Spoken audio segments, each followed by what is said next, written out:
We begin again at the end of the road. Two of you sat in a side room. A couple of humans are on the other table in this room. You both had answered a call for a high-risk, high-reward job. Recovery of some high-value treasure. It's a fair while that you're sat there waiting for any sign of communication or contact until one of the humans leaves, closing the door behind them, and the remaining one moves to your table, pulling up a chair. I'll be honest, I had hoped for more this time, but hopefully we can manage with just you. You can call me Raikon Dak. You can see on closer inspection this man is wearing wealthy-looking clothes under a rough-looking cloak, greyish hair and a tired face scanning the two of you. So, who do we have then? As he looks firstly to Dwarf. Rob.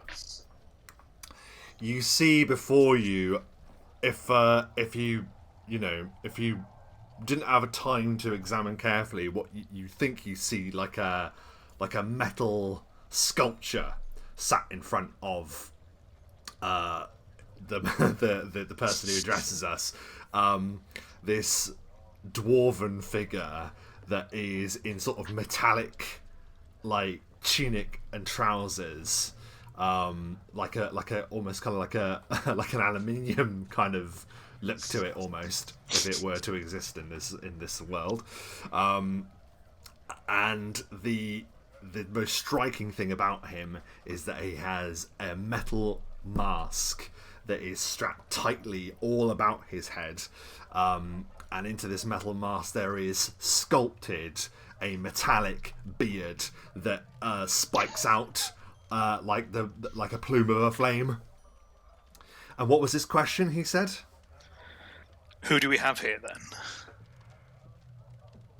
My name...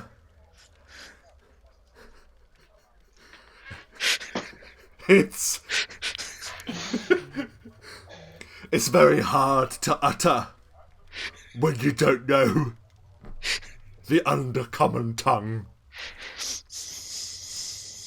So I go simply by Spit Take.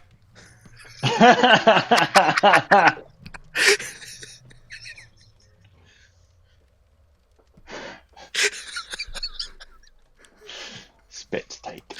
As he scratches the side of his mask in a vain attempt to scratch his face, his mind blighted by a 6 in intelligence.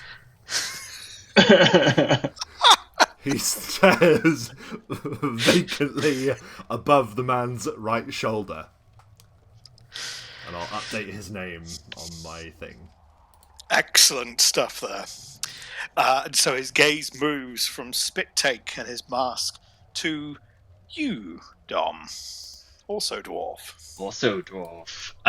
So next to Spit Take, in contrast to his metal appearance, you see almost head to toe leather, a brown leather, beaten, battered, ripped in places, but fully intact. Other than that, there is a little chinkle of perhaps metal underneath that. Some a chain shirt, perhaps. He wears a sort of flap cap, if that makes sense, over his head, which covers almost his upper half of his face, except peering out is a single monocle into the room. Below that, a shaggy brown beard chewing a pipe. And this dwarf says, "Well, it's a pleasure to meet you. My name is Drast Skyhammer."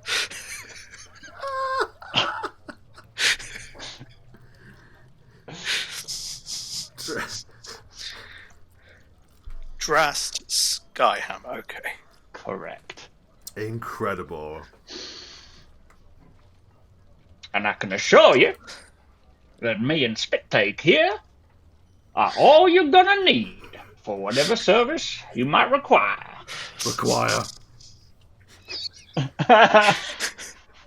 Very well then.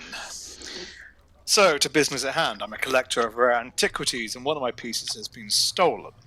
A warhammer known as Whelm. I am actually rising. Oh, yeah? I am rising upon the call-out, and I will now offer you 12,500 gold to recover it. Is that more than 4? It's a fair amount more than 4, Spit-take. He A nods. fair amount indeed. Frykard. Dak pulls out the note he received and slides it over the table to the two of you. I had received this, which I had shown a previous party, and I shall just go through it with you now. You can see it says, "Search ye far or search ye near, you'll find no trace of the three, unless you follow instructions clear, for the weapons abide with me. North past forest, farm, and furrow, you must go to reach the feathered mound, and down away from the sun you'll burrow. Forget life, forget light, forget sound. To rescue wave, you must do battle with the beast in the boiling bubble. Crossed cavern vast, where chain links rattle, lies Whelm past waterspouts double. Black razor yet remains to be won, underneath inverted ziggurat. That garnered, think not that you've done, for now you'll find you are caught. I care not, former owners brave, what heroes you seek to hire. Though mighty, each shall be my slave, or vanish into the fire."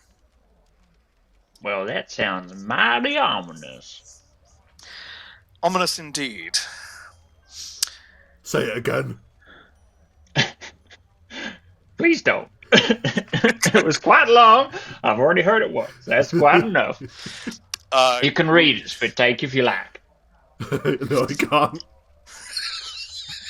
Oh, in which case, feel free to say it again. How about I leave it with you, Drast, and if you wish to regale your companion later, you can do just that. Now, Wow, thank you very much. I just I didn't realize Oh my that was, god. a lot of Quite long. Anyway, from what I've gathered, I'm not the only person here who's been victimized by this theft.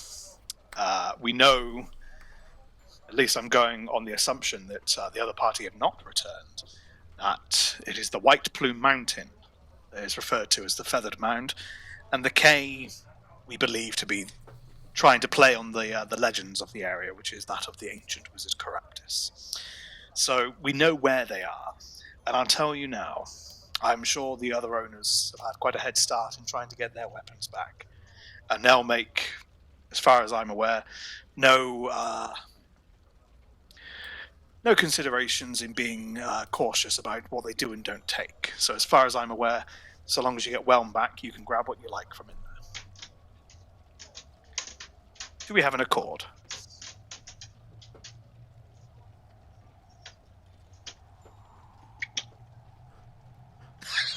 Sounds like a deal to me.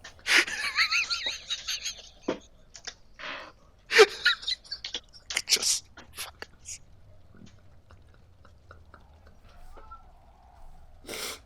What do you say, Spit-take? He spits out his drink, caught off guard by that, and as he does, he has to catch himself as a plume of flame gouts out, scorching the ceiling above, and the room, I imagine, grows bright and quiet. Pardon me.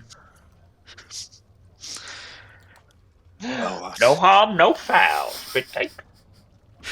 A man burns harm, no like foul. a fire at the tap.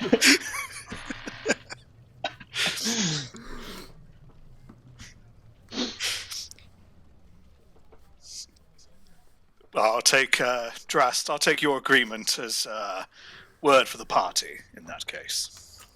Yeah. Why not? Want to shake on it? Of course. Spit take, if you will. And he hands out his hand for the spit take to spit on for him. Oh my goodness! There is an eruption of fire, but something happens. Spit take has the ability to allow his allies to move unharmed within his power.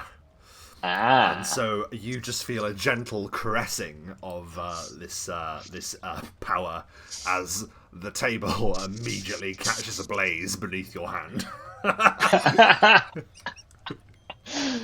Drast also uses that to relight his pipe.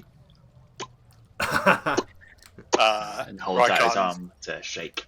Use his spare hand to just throw his beer onto the fire, and then shakes hands slightly begrudgingly with you. Begrudgingly? Well, we'll see about that when we've got your weapon in hand. How begrudging you feel then?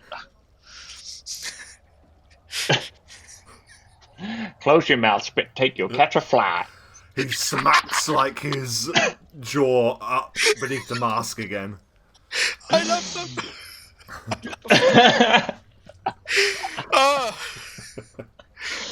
And on that note, hello everyone, and welcome to another Let's Dig Up on Roll the Bones. And this is the second foray into the White Plume Mountain, which I'll come to the two of you about what happened last time in a second.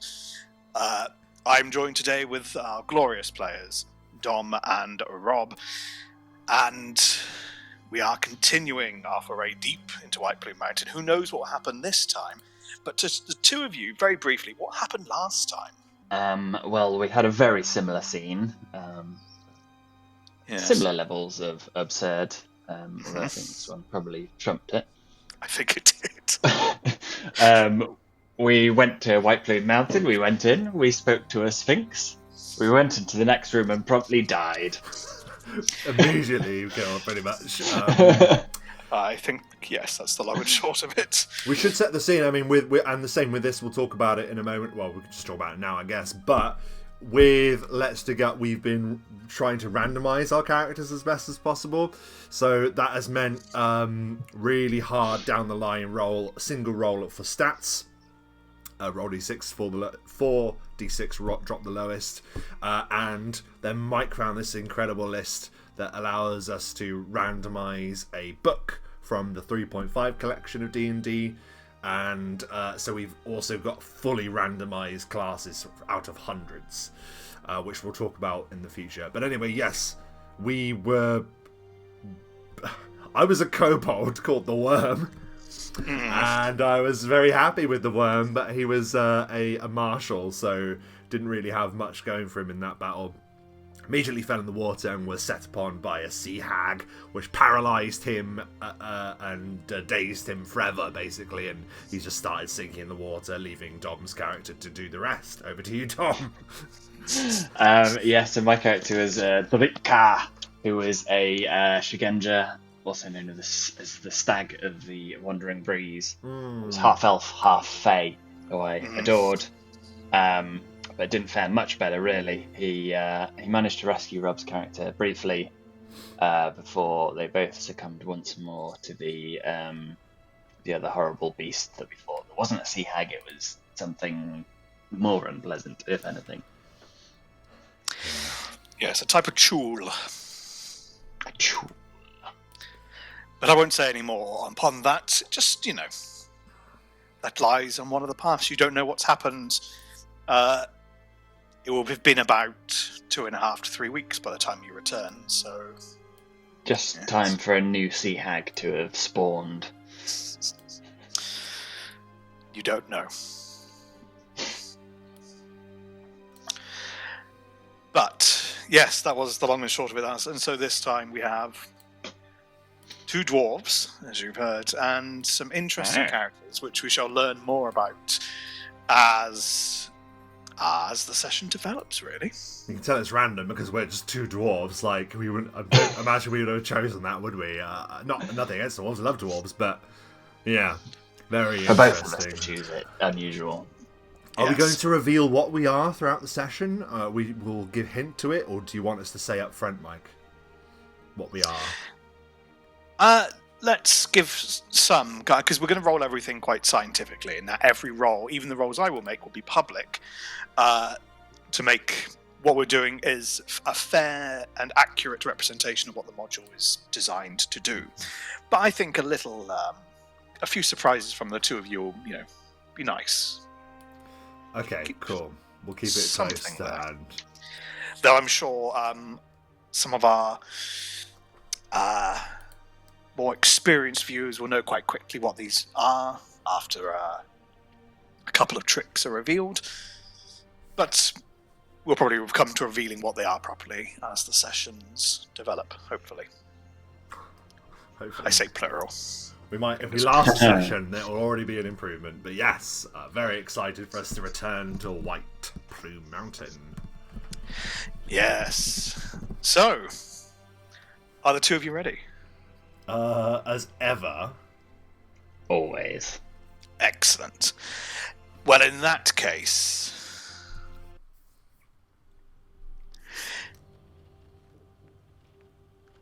you spend a few days traveling towards this feathered mound, White Plume Mountain. And where we are at this moment, you find yourself scaling the south slope of the mountain.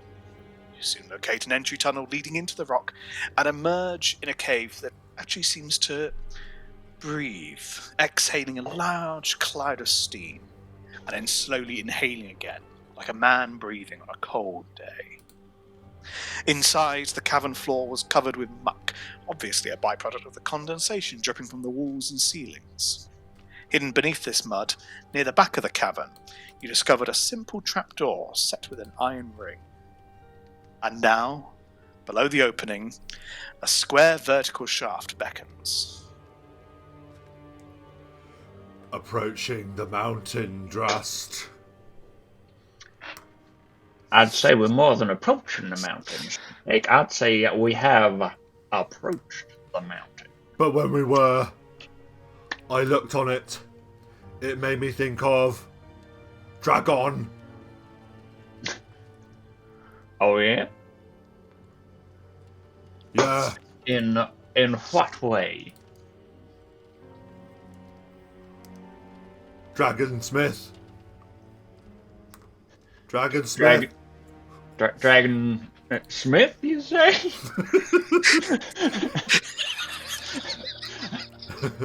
Dragonsmith, he makes the fire. Oh, you mean the eponymous plume of white smoke? Festoon reacts. Well, okay then.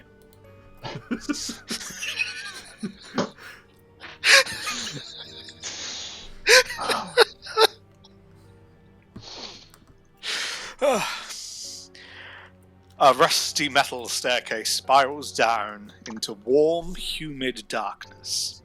The stairs seem to vibrate slightly, as if in tune with some inaudible subterranean rumbling. As we get into the darkness, Drast takes a little candle and plops it on his head and lights it. Nice. Oh, that's nice. Functionally, it does nothing, but it makes him look pretty nifty. Because we also have dark vision, so we don't need light. That you As a do. dwarf. Oh yeah.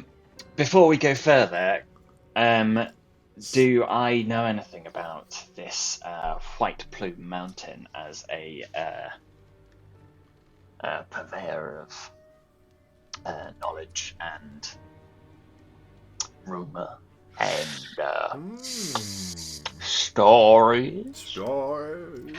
Stories? Tell you what, give give me a knowledge history to see how much you can pull upon. History, you say? Mm-hmm. Don't have many ranks in that. Oh. And I rolled a 1. That's a 1 at the start of the session. Oh. What a way to start. Get them out of the way. Yeah. I'll say what you do know. White Plume Mountain formed a eon ago, like 1,000 years ago. The plume that gives the mountain its name and fame is a continuous geyser that spouts from the very summit, which shoots really high, like 300 feet into the air, then trails off with the wind like a great feather. And then that water just kind of collects in numerous depressions on the downslopes, that eventually merge, creating sizable stream. Again, that's... I can't really give you any more than that for that. Fair. Yeah, that's fair enough.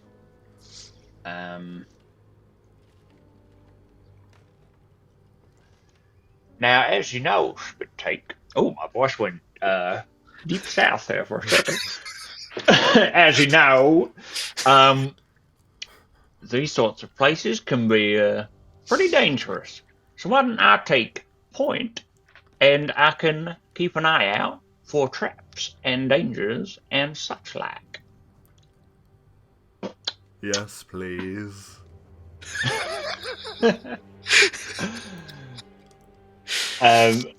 So as they go, Rust is going to be peering through his monocle At the ground, the walls, the ceiling, and anything that looks unusual.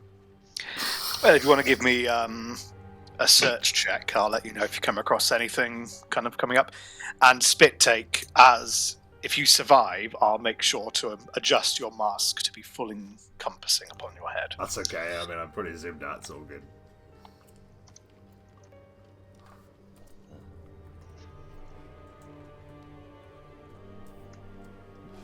How's the 26?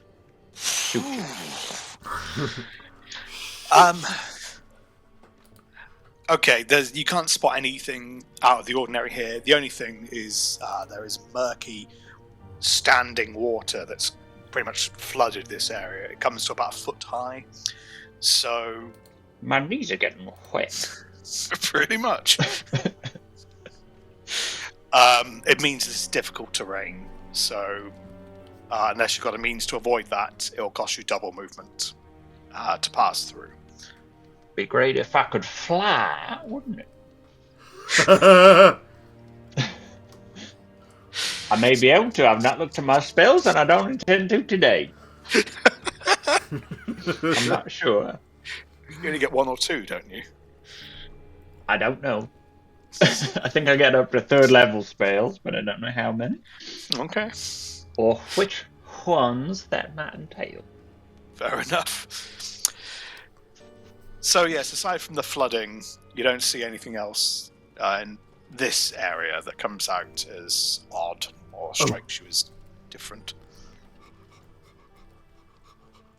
Come along then, spit take. Let's have a peek around. Oh, you've already gone.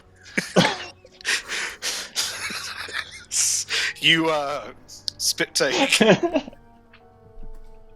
You see a bedraggled creature resting on a 2-foot-high pile of bones that fills the intersection.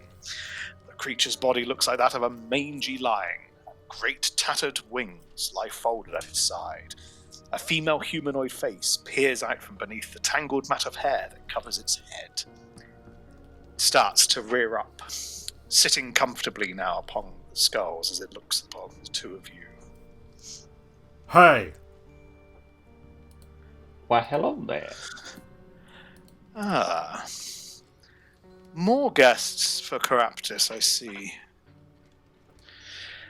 We are becoming quite popular of late.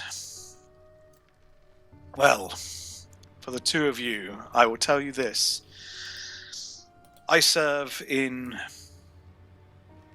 looking after the ways within this mountain. If you wish to pass north, west, or east, you must do so with my blessing. And so I propose to you this. A riddle. You answer correctly, and you will pass. Answer incorrectly, you stay where you are. And should you try to force yourself through, well, we won't be having that.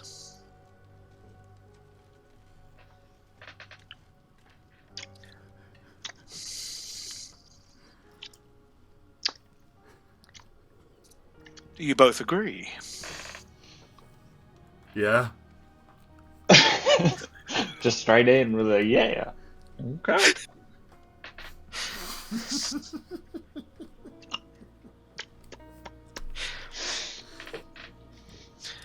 Very well. The Sphinx taps its claw down, and you notice in front of it there's a glimmer of light as what looks like a symbol on the ceiling sort of bursts out as like an extinguishing spark as it gets very bright and then removes itself. And that's roughly about there.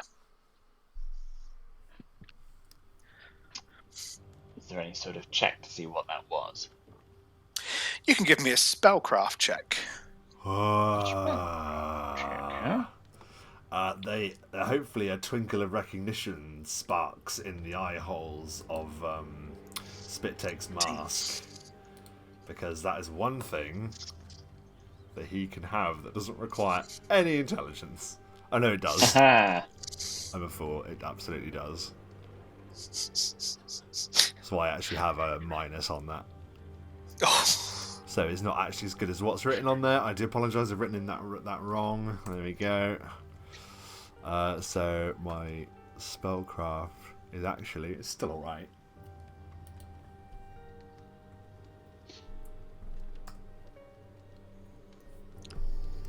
$20 on the die for a skill, 28.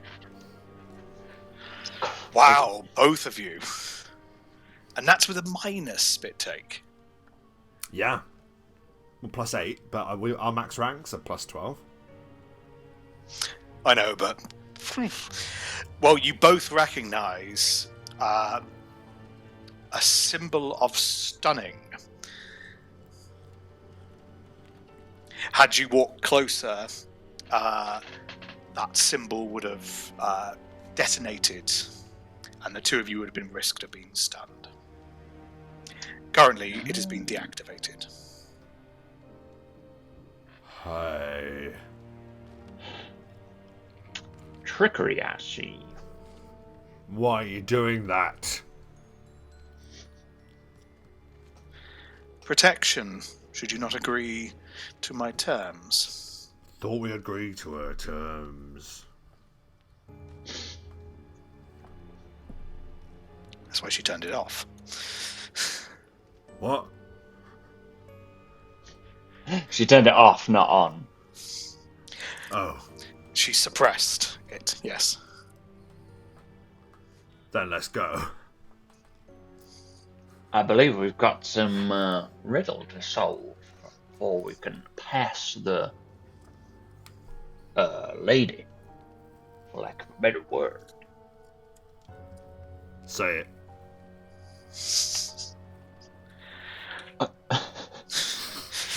Well, that depends. Dwarves. Do you wish to travel north, west, or east?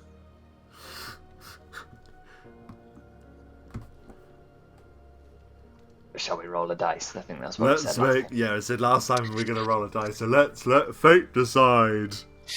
D3 then. Go on, Dom. How about we do this? Left, centre, right, 1, 2, 3, as we look at it. Mm-hmm. Very good. It's taken forever. It's Oh my. There we go. Number 3. You will go ahead east. I would like to head east, please. East. She looks down the eastern passage and then looks back at you. My creator wants me not, and much in dread will I be bought. My cold embrace is fiercely fought. Most all who need me know it not. What am I? Spittake reaches into his belongings. He has what looks like a massive iron flask that's like a cross between a tankard and a thermos. It's got a lid on it and everything, and he sort of opens it up, and there's sort of like this steaming liquid inside. Doesn't smell particularly nice, and he just takes like a long sip of it, and then says, "Say it again, please." My creator wants me not, and much in dread will I be bought. My cold embrace is fiercely fought. Most all who need me know it not. What am I? Say it again, please. That's a doozy. That's actually me that's asking as well. Can you say it slower, please? Of course. My creator wants me not, and much in dread will I be bought. My cold embrace is fiercely fought. Most all who need me know it not. What am I? I think I know. Can you say it one more time?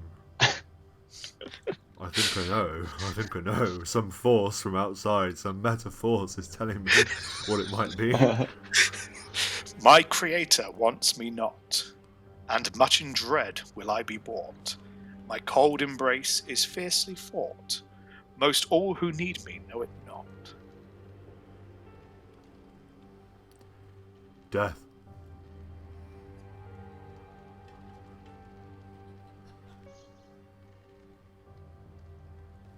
Death.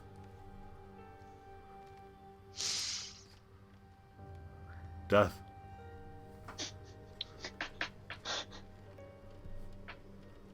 Unsuccessful. Hey. Do we get another guess? The guy in the Sphinx looks at you and says, "I'm not going anywhere."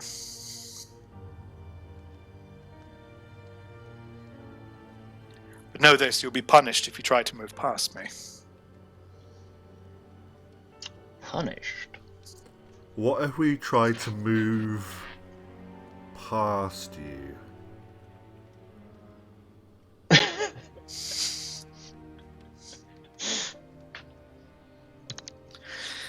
As I said, you'll be punished. Can you post it in the on the floor, please? Right on the ceiling. So we can read it. I was about to copy the answer in as well then. That would have been very helpful. Deception. There you go, it's in the chat. My creator wants... People watching this are probably screaming the answer. Yeah. My creator wants me not, and much in dread will I be bought. My cold embrace is fiercely fought. Most all who need me know it not. I really thought that would have been death.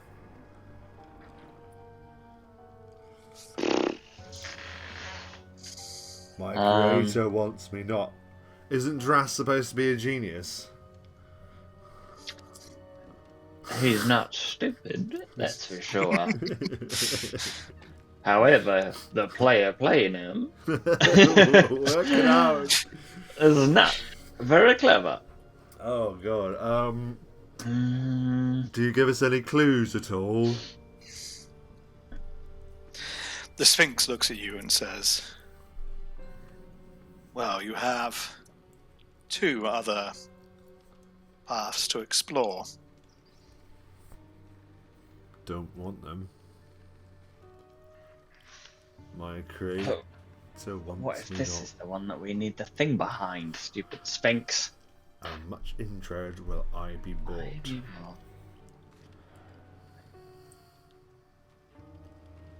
What do you buy with dread?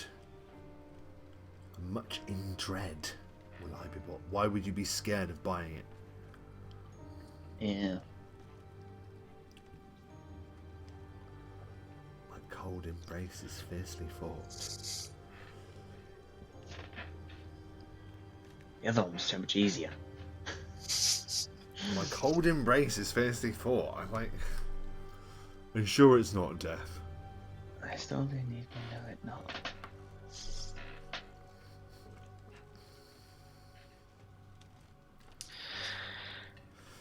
Oh, like creator. It's like it's gonna be something abstract, isn't it? Like, my creator wants me not.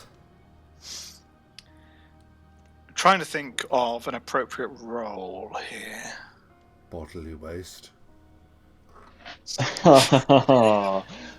Is that the answer? Bodily waste. Tell you what, give me a will, in lack of a better. Let's see if A essentially will wisdom, save. a wisdom throw. So a will throw, just to get some extra bonus behind it. 14. I've got high see. 14. I was going to say 12. You're on the right path in your mind with death. That's Maybe not something fair. a bit I more. already said that. Oh, is it like a coffin or something? You got it, because it's like, yeah, the creator doesn't want him, and You only buy it in dread. yes, and you want to You try don't want to get in it, yeah, and everyone who needs it doesn't know it. yeah, It's a coffin. a coffin. Perks up as you say this. I can't hear Michael at all. God damn it. I can hear Yeah. Michael. He's such a smelly boy. He's a smelly little boy. This is a So with your smelly little accent. boy. Yeah. I'll have to refresh. I 'cause can hear cannot you. hear. I can hear you both. I can hear you both. Do you hear me? Do you hear me? Can hear anyone now. Do you Oh, hear damn. me? Can you hear me? I've said it. Yes. Can you hear me? Can you hear me? I can hear you. I can hear Michael. John, can you I can hear everyone, Hooray, but I let can't me hear the music, which is weird. But I won't play with that. Oh, how weird. That's weird. Yes. Let me start it again for you. Can you hear that? No. Yes. It's okay. I don't need it. Okay. Well, fine. My video keeps freezing, which is...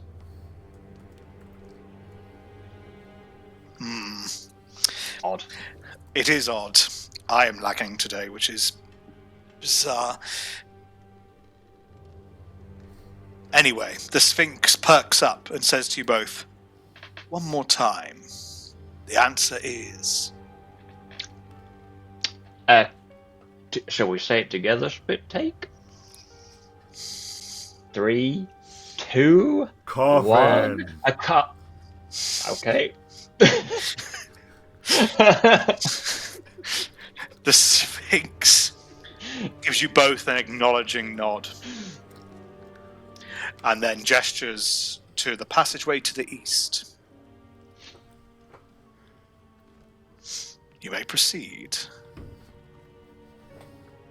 And proceed we shall, with some caution.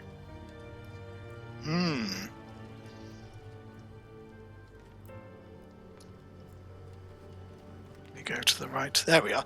Okay, I'm going to pause you there.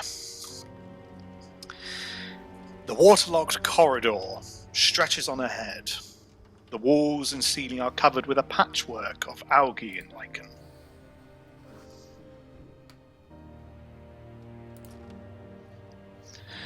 You doing active search checks, Drast? If that's okay. Of course. Would you like me to roll for it? Sure. I don't have to, No, but I can. please do. 29. You spot there is some green slime that seems to be hanging from the ceiling, pretty much almost directly ahead of you. Drast will point to it with his pipe. Say, look out now, Spit Take. There's some green slime up ahead. On the ceiling. On the ceiling.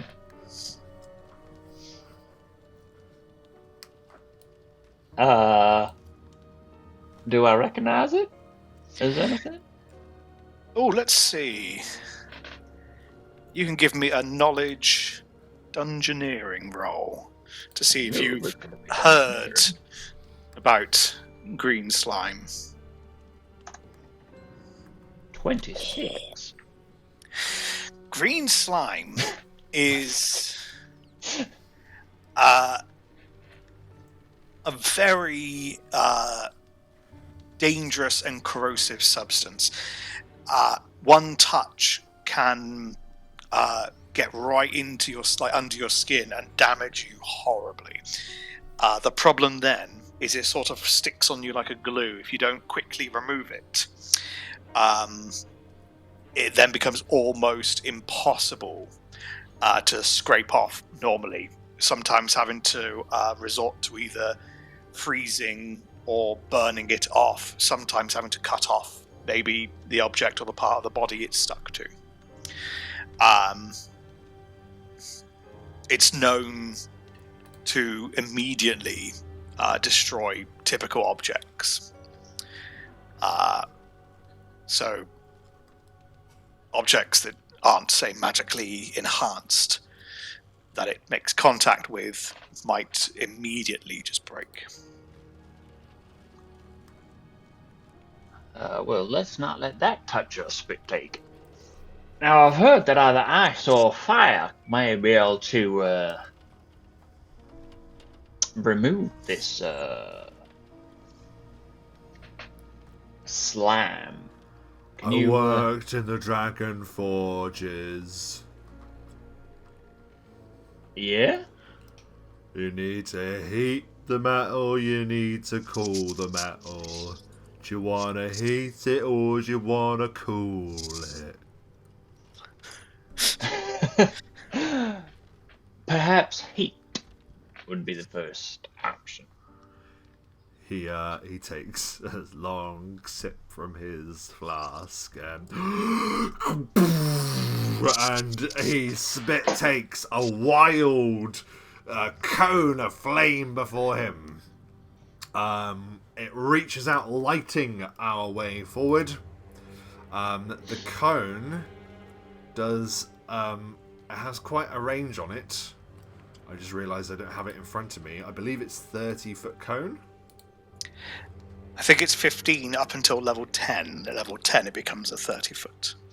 Or a 30-foot line. It doesn't actually say the size. Oh, okay. Well, I'll take your word for it then. So 15 feet of fire then in that case. Yep, blasts forward, dealing fire damage. Well, roll it up.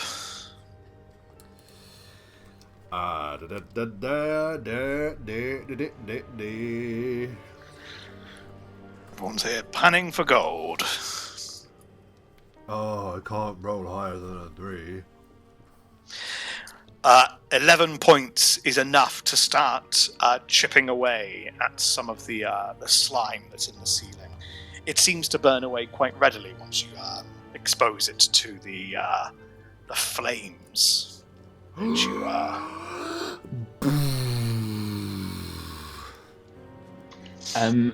Rob, when the flame shoots out, you said it doesn't. Does it either not burn Drast, or does it somehow go around him? What? I actually need to look it up again because I might have made a mistake. It shouldn't. It just doesn't harm you. Is apparently what it does. But I will just look that up. I'm pretty sure it just doesn't harm you. And I've just checked 15-foot cone, 30-foot line. Either or. I'll write that down, thank you. And isn't it 66? Yes, it is. Yeah. 30-foot line, you said. Yeah, or a 15-foot cone. I Your apologise, choice. so I'll roll an extra d6, or I might just attack again if it isn't done and nothing's stopping me. Attack again. I will. You attack can again. see it seems to recede back into the... Oh, that's better. And kind of like a strafing walk, you are sort of just walking forward and just burning it away as you're able to not fully get rid of the slime, but enough that you're pushing it back and it sort of recoils whatever slime there is that isn't burnt away. The source of it seems to kind of disappear back into the ceiling, not to risk damaging you further, as you've gained temporary passage through. His mask is blackened again from the fire that it just explodes out of his face, basically. And then he sort of looks to you, Drast, and you see that there's like a light orange hue to the mask, and you hear a like as it hisses from the heat on his face. Excellent work, my good friend. Excellent work indeed.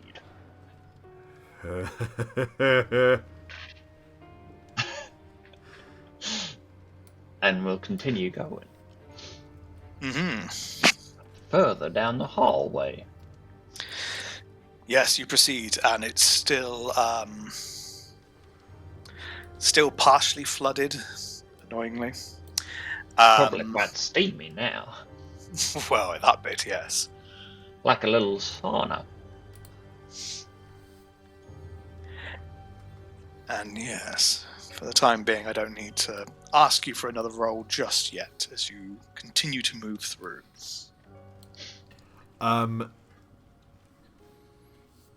Spit Take will look to Drast and he will say, "Do you think there will be dragons in here?" Do I think there'll be dragons? Well, based on what we've seen so far, Spit Take, I'd be inclined to say no, because it's far too small for a dragon. Perhaps a wormling, but not a fully fledged dragon, I'm afraid. I've gone a little bit the Colonel. Trying to hold on to this accent. Putting on an accent, and he's actually a prospector. He is a prospector, how dare you? He's just playing a part. Maybe he's actually, I wonder if there will be bigger places for the dragons. This would be a good home for them if the stories are true. What makes you say that, Mr. Take? It's a big man, boy. Round them up. It's a big mountain. It's a big mountain. They like big mountains, and they like treasure, and they like great weapons. I would make great weapons in the forge, you know. Would you? Do you know how, or would you like to? I know how. What sort of weapons do you craft? Well, there's pot, there's griddle, Pot. there's Griddle. there's spoon. A spoon, you say? Yeah. That sounds very much more like There's rims for culinary barrels. items. There's rims. There's there's hinge. Okay. And who gets these mighty weapons? Even dragons need hinges. Do they now? Yes. And for some sort of giant dragon door, I suppose. Big dragon, big door. Let's go. Okay. Let's go. I forgot to say, by the way, Drast has no teeth of his own. They're all Oh, no. made of rock. They're just different rocks. That's great. Well, you proceed down, and yes, as you move through on your on the north, you spot there's a path that leads up to another door. Perhaps Ahead of you. one of yours, Spittate. Perhaps hinges from the Dragon Forge. Perhaps. Let us go and find out. Shall we take a quick peeky round this corner first? Perhaps? Yeah. Have a little look.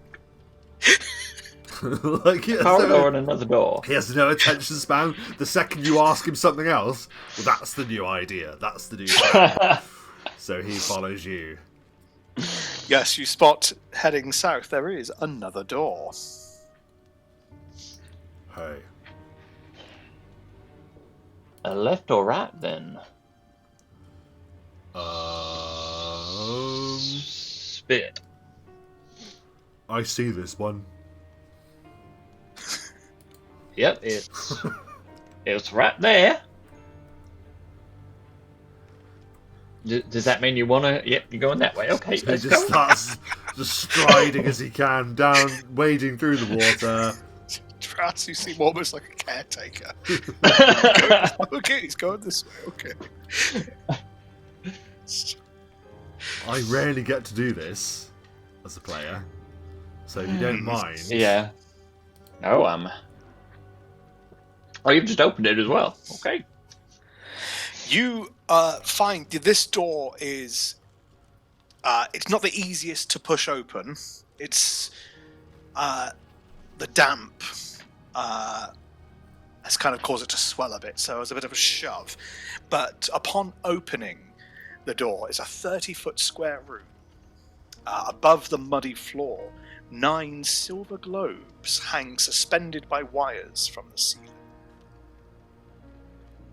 Now, don't touch them, Spittake. I know they're very pretty, but let's have a little look before we have a little touch. A little looky look before a touchy touch. How about that? he sits on the floor and watches.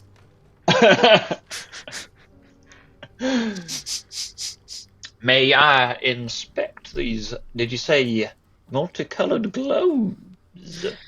Well, they're multicolored for our benefit, but yes, Oh, one color then. you can give me a search check, and then are you going into the room or are you just standing there peering in? What do you First of all, I'm peering in. Okay. That's what he Sounds. said. A looky look before a touchy touch.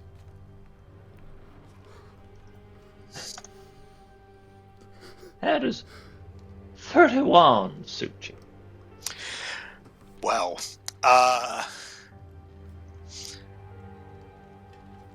there's these 9 globes. They look like silvered glass. They're all about 2 feet in diameter, and they appear to be hanging suspended from the ceiling by adamantine wires. They all are about a height of 7 feet from the floor. Beyond that, they look like they have a thin coating of like a paint on them, but without going into. That's all I can tell you. But it doesn't look like they're gonna explode should I enter the room. They don't look like they're going to explode. No. Or zap me or anything magical. Are they hanging above? They're hanging above us, right? Yeah, 7 feet up. Spitake will take a step into the room. Oh, be careful now, Spittate. He looks and he says, 9 circles, 9 hells. Huh.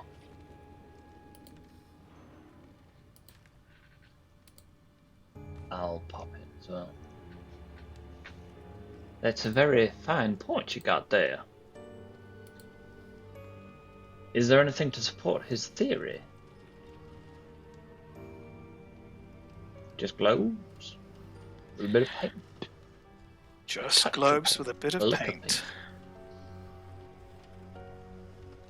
You're not long in there that you hear the door go. Hinges. Hinges. As the door has closed and sounds like it locks behind you. Hey, That's not ideal. Spit-Take tries the door. Go on then. Oh! It's locked. Perhaps I can unlock it.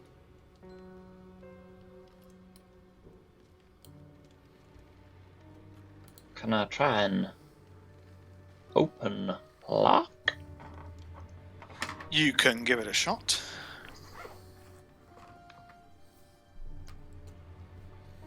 $11. I'm guessing that doesn't work.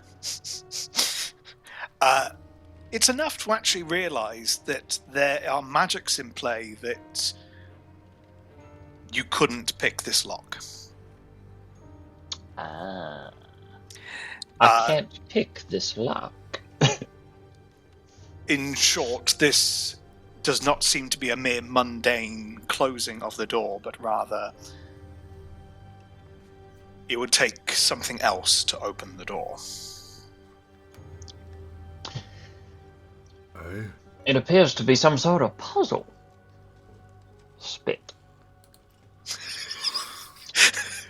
Spit.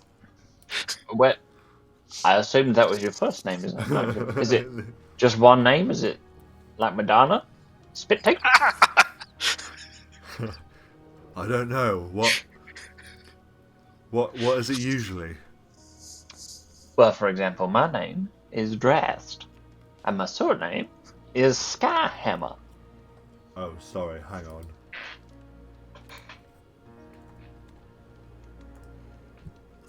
Spitaki.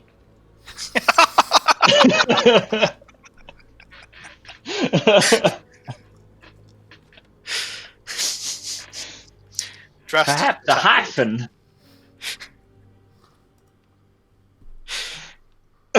Spitita. Spit-Take. God. No, it was right the first time. I always get confused when people ask me.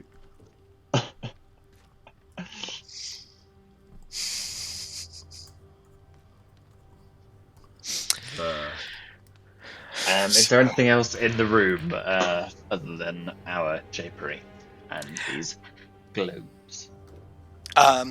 So the only thing left in the room is the same kind of foot-high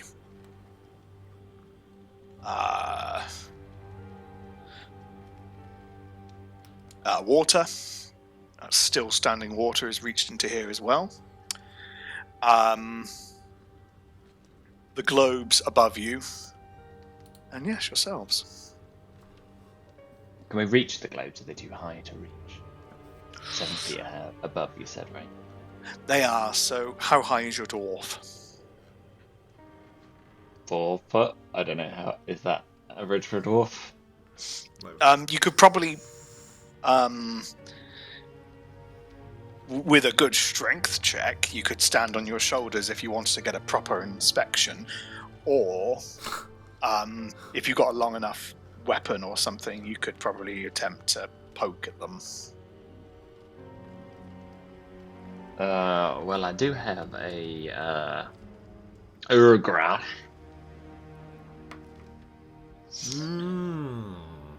So I can use that as a little taparoo. Yes, you could. Spittake is quite enamoured when you draw the Urgrosh. He's probably seen it once or twice, given we've done battle together in other adventures or whatever. He seems very in awe of the weapon of heritage that is the Urgrosh. Would you like to do the poking, Spittake, with the... Nope, okay. No good at fighting. Well, it's not fighting. It's poking. Poking. Any good at poking? He shrugs. That's all right. I'll try and give them a little poke with the spear end, I guess. Makes sense. Yeah, so you're just doing the one above you. Sure.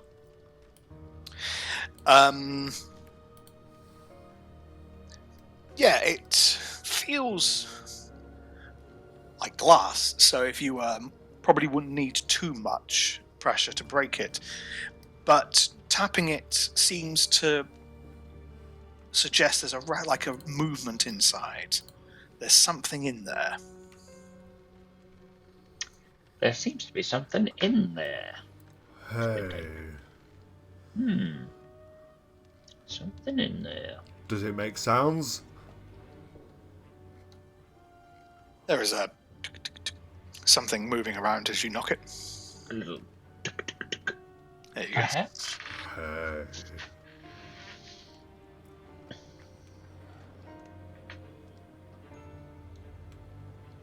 And they're definitely made of glass. Mm-hmm. Like somebody's made a big bauble. and Pretty put much. something in it. Yeah. And what differentiates them? Are they just different colour? Do you say they're not different coloured paints? No, they're different coloured, partly for our benefit. They're all silvery looking. They all seem to be hanging from the ceiling by adamantine wires. They're all about 2 feet in diameter. They all have like a scraping of what looks like a thin paint on them.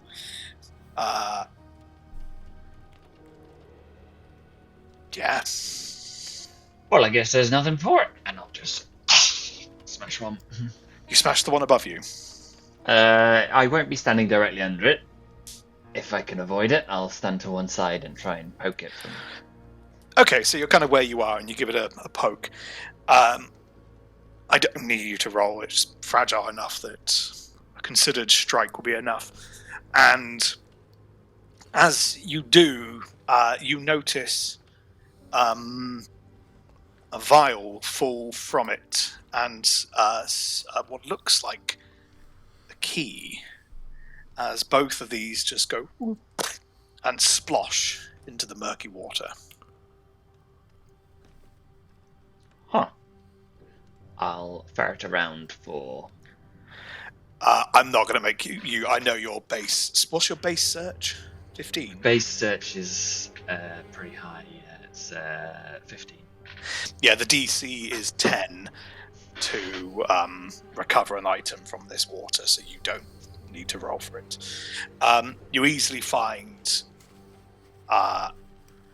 looks like a potion and a key. A potion and a key. I make those.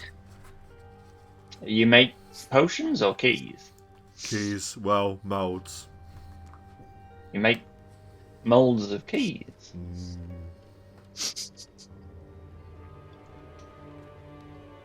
Good.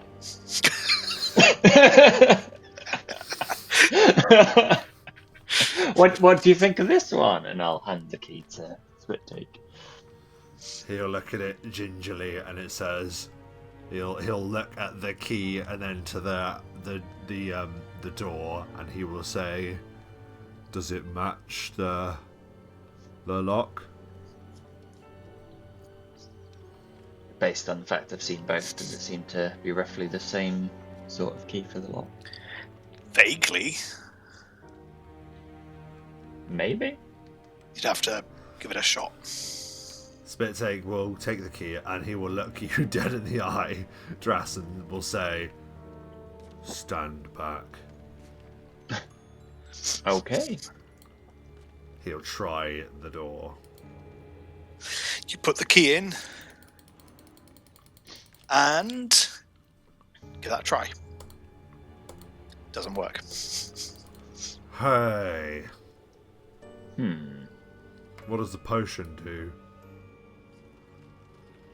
Can I look at the potion? Yeah, you can give me either an alchemy, a knowledge arcana, or anything else to justify figuring out what that is. I'll give you a knowledge arcana. Go on then. 23. This is a potion of Eagle Splendor. Hey. This is a potion of Eagle Splendor. Which one's that? Charisma. It is. Would you like this? You're such a charismatic little fella. Why, thank you. I'll have that. I hope you enjoy it. He'll take it. Shall we just start smashing globes, do you think? Yeah. Smash the Spittake's gonna like angle there's a shot at the orange one here. In the right. The one to your left of you. Yeah, that one. You give it a shot and it shatters. Something different shatters with this one though.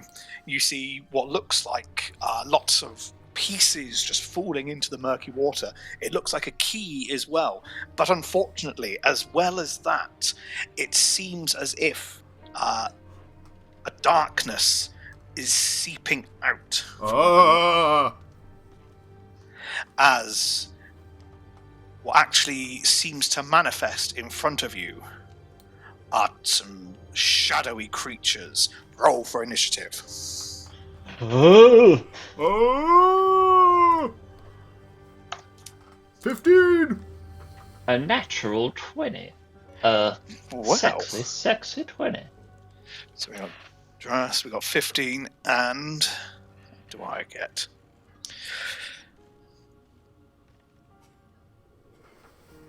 Oh!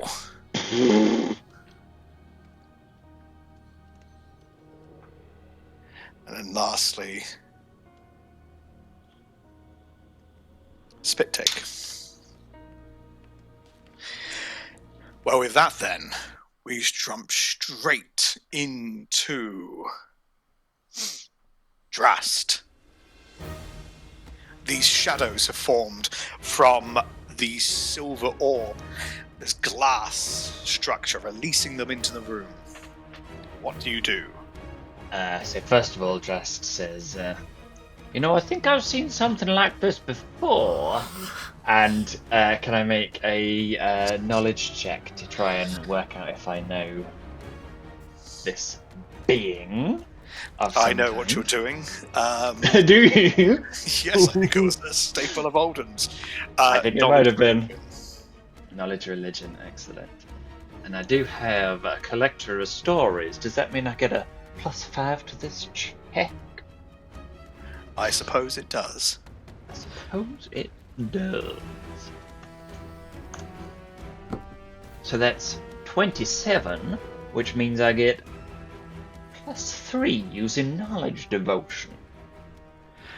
Excellent stuff. Yeah, these are shadows. These are vile undead that live upon the corporeal, ethereal plane. They are known to stalk the living and slowly drain the life out of them until, if they fully do, they get another to join their ranks. Very frightening. Mm-hmm. So they're incorporeal, aren't they? You said.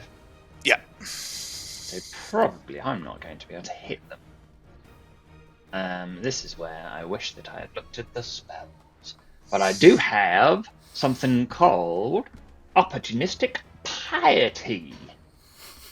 So I'm going to rustle around in my clothes and things, my leathers. I'm going to find a holy symbol. And then I think I can use harm undead or turn undead, can't I? Can't I? Please, please. Yes, you can use turn or rebuke, depending on your alignment. Okay. Got a roll on the table. I'm good. And it's as a cleric of my level, I think. Is that right? Yeah. Cleric of your level. Yeah. Well, give me a charisma roll to see what the highest HD of creature is you can turn. Do I add anything to that other than charisma? It's a charisma Perhaps. check. Nope. Yes. Okay. But a Charisma cleric. check. Oh, it's only a cleric with 5 or more ranks in knowledge religion gets +2, but you're not a cleric. Sadly. Unless you get that for being a factotum, I don't know. Do you have 5 more ranks in knowledge religion? I sure do. Well, you're pretending to be a cleric, so maybe it Yeah. works. Yeah, I'd agree It's with only that. -1 instead of -3 then. Go on then. Great. Can I add? There's nothing I can add using inspiration, is there, on this? Because it's not an attack or a damage or a save. It's not. No, this is a part of a turn, so it determines the highest level that you can turn. 8. That's 8. shit. The highest level you can turn. What's your level? 9. 9. So the highest you can turn is -1. So 8 is the highest hit die you can do. So roll 2d6 plus your level plus your charisma modifier to determine the amount of HD that you can turn. 2d6 plus 9 -2. -3, sorry. Yeah. That's an underscore. 13. 13. You can easily turn them. Let's have a look. So complicated to turn undead, isn't it? Oh my god. It is. I However- forgot about the roll in the dice bit. Yeah. The second roll in the dice bit. Hit die. You are incredibly lucky because undead with half the hit die of cleric's level are instantly destroyed, and these shadows have a hit die of 3, as both the shadows snuff immediately out with a scream as they go as you just... What is it like? What is the symbol? How do you immediately dispatch them? So I think it's not just one symbol, it's several different symbols that he just sort of cycles through and just sees if any of them work, and then gets probably a Pelor one, because it makes sense that Pelor as the god of the sun and light. He holds that up and it just suddenly and everything just goes still, and they just gradually disintegrate in the burning light of Pelor's grace. Yes, excellent. And before the fight has even started, it is over. As Drast, you are easily able to dispatch the shadows. Drast looks at the symbol of Pelor on the thing and goes, "I'll make a mental note of that," and then tucks it back into his jerkin. Well done. Nothing at all. I'm sure you could have. You were about to do something spectacular to help us out. I was going to do that. What you did. Just the same thing. Yeah. Huh. Wow. Maybe I should have let you.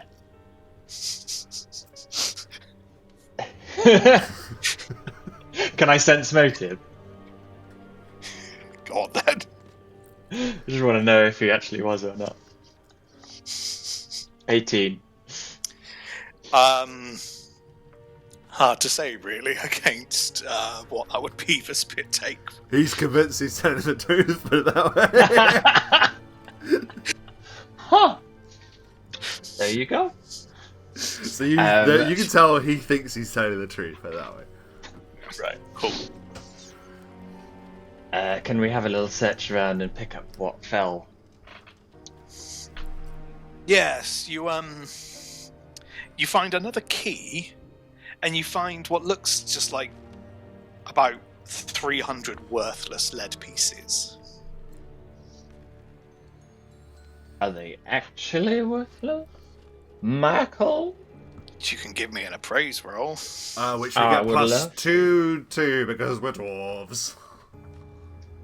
+2, yes.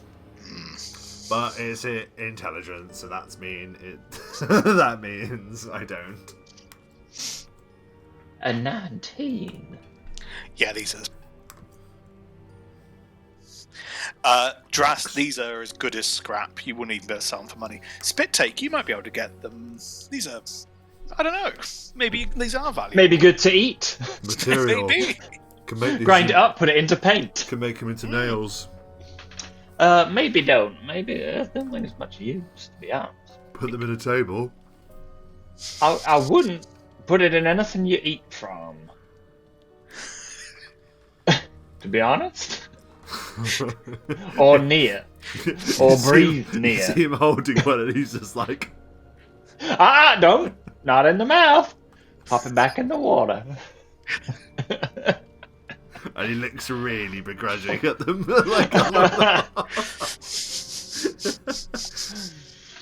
No, then Not good for you. he'll then, lightning fast, at a speed you wouldn't believe, he will hurl one of these lead things as hard as he can from where they stand at the one in the far corner of the room.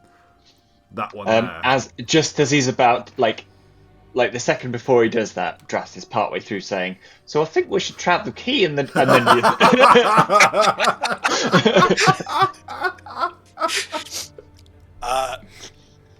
Yes, so this one, you... Actually, give me an attack roll. Let's just...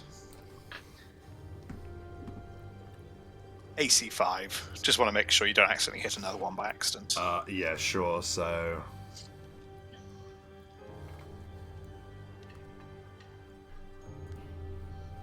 I don't know how terrible if we hit the wrong one.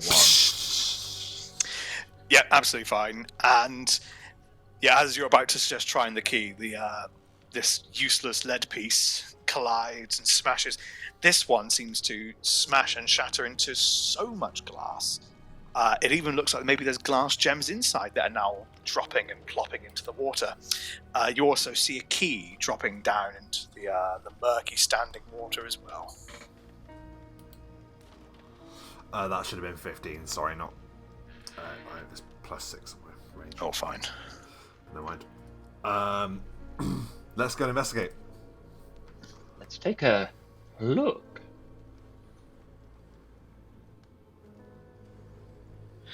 So, you have a search, and you find a couple of what actually looks like some gems that have fallen from this one, and yes, another key. Can I appraise the gem? Yeah, give me a DC 10. Well, I've got +8 on my appraise, apparently.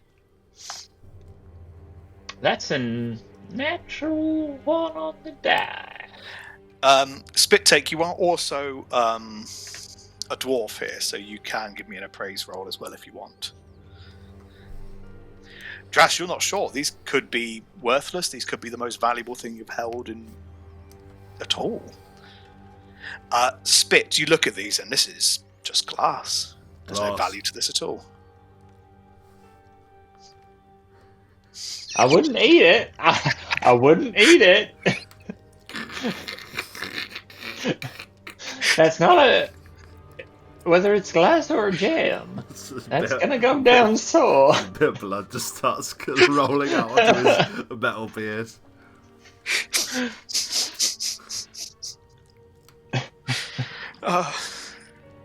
Keys. Well, now we've got 2 keys. Let's try them. Let's... Took the words right out of my mouth. Got the patience of a saint.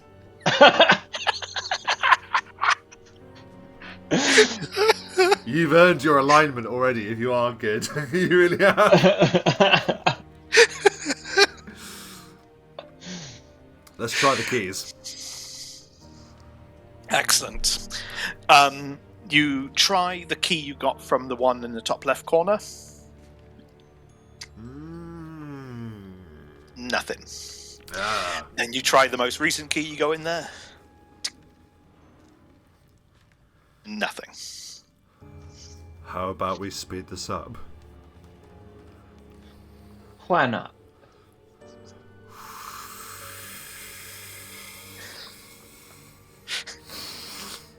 No, let's do 2. Let's do 2. Okay. This one. Okay.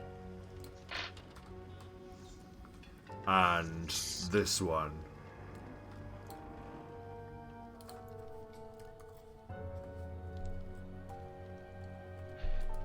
Ugh.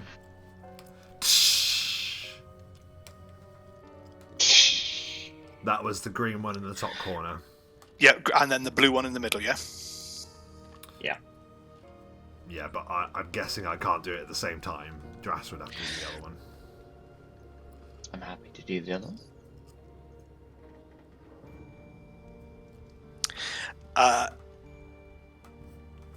Thank you.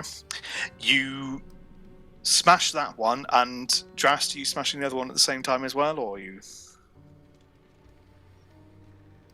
Yeah. Excellent. And you smash the middle one as well. You notice from the middle one, there seems to be a collection of gems that drops into the water and a key. From the one that you hit, Spit Take, there is an explosion of air as what looks like an amulet, some beads, and a key fly out with, like, exploded from this as a miniature whirlwind starts to form on the spot, until eventually this whirlwind takes the shape and the form of a rather looking pissed off air elemental. Roll for initiative. Oh boy. Oh no! Oh yeah. Oh no! Dice is taking a while there. Oh, that's a 6. And a 12. 6 and 12. So Drast is 12.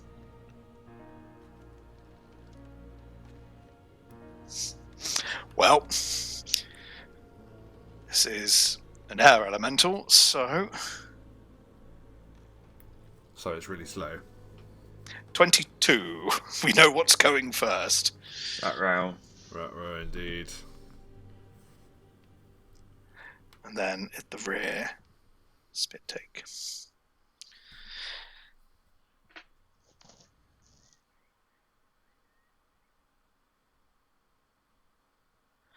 This angry, pissed off air elemental looks to the two of you in the room.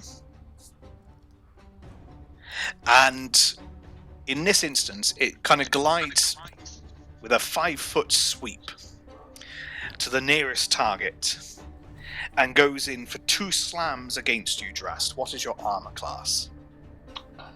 Flat-footed. Mm-hmm. It is apparently 16. 16.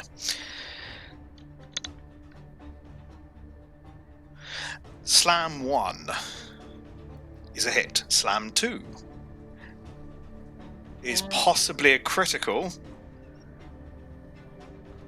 Oh, that's a critical hit. Would you like to roll the D100 as I find my... The one thing I didn't have prepared was the critical hit table. You really should have that ready, because it's going to always happen. Oh, yes, and... Only the DMs roll criticals with this. Oh no, that's a 48, so that I think I know what that means. I think it's a critical multiplier +1. Appendices. Oh, you don't actually have the picture. You should have said I'd send. I can message I've got it. you. Okay. I have it now. Yeah, critical multiplier +1. So in Great. theory, it's hit you for the equivalent of 3 slams. If you've got any damage reduction, this counts against 2 hits. Don't have any damage reduction.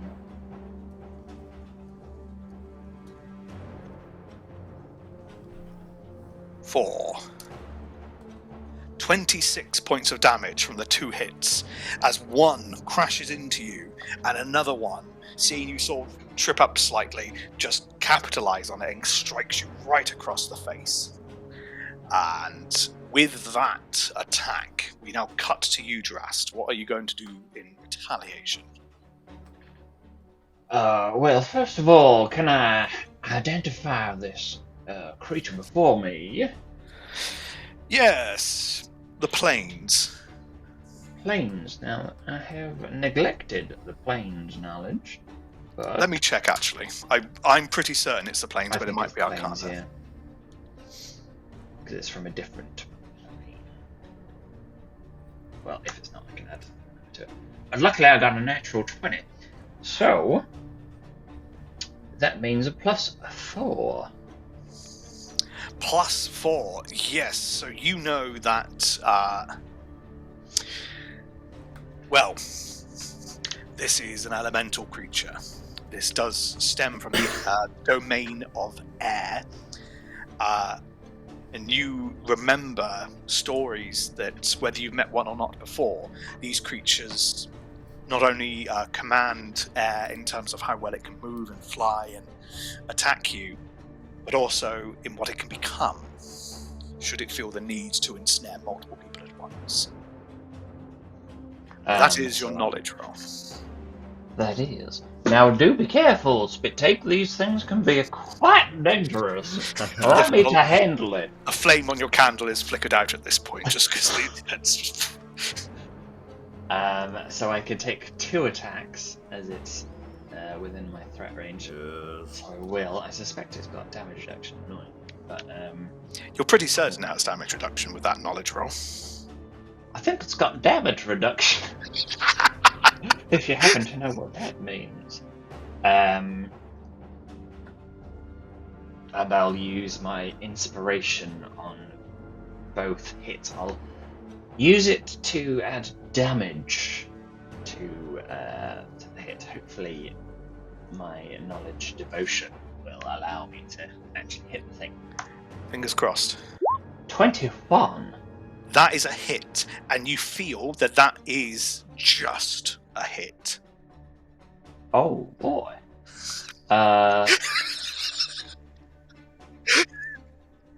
Can I use another inspiration to add to this roll to hit? You may indeed. Excellent. Then that will be 3 bits of inspiration total. And I had 5 to hit. So it will be another 12, I think. 31. I shouldn't have done that. Wait. An easy hit. What are you attacking with? My Urgrosh. What is an Urgrosh critical on? 20. Oh, that's a shame. Isn't it? Well, it's an elemental anyway, but... Yeah, so... 2 Would have been hits. nice. So, I added inspiration to both, so that is a total of 30 points of damage on 2 hits. Ooh, very nice. Even with the damage reduction, it looks like a sizable amount. Your weapon and your knowledge about this creature is able to find some physical element within it, around the wind that's kind of ripping around it. You're able to find a moment where you can hit both times quite effectively as well. So that would work out as that. Lovely stuff. And then I'll take a 5-foot step because I want to split its priorities. Get both of us at once, hopefully. Excellent. As I know it can turn into a whirlwind at will. And it can. Excellent stuff. We move from draft to spit. What are you going to do, Spit Take? Spit Take basically just stares up at the thing and watches with admiration as Drast begins striking with the Urgrosh and having success with it. And he will say, "Fires of the Forge, ignite!" And he opens his mouth wide, and the Forge flame of a Dragonfire Adept at maximum power is blasted at the Elementor. Please, can it make a reflex saving throw of DC 22? Bloody hell. 22? 4 plus 6 plus 2 plus 10 is 22. Okay. Does have pretty good reflex, though, as you'll see. You've got to roll it, mate. Ha Not enough, though. So, that means 66. I need to change that on my sheet. There we go. Of fire damage. I don't know what resistances it's going to have, but we will see if this is effective or not. Boom! 20 points of fire damage erupt into the air itself. Oh, that is amazing, as it just almost becomes like a whirlwind of fire around its body as the flames lick against it. And the flames dance in Spit Take's eyes. A little bit of drool goes down his metal beard. It sizzles with the heat. His mask now orange with the heat.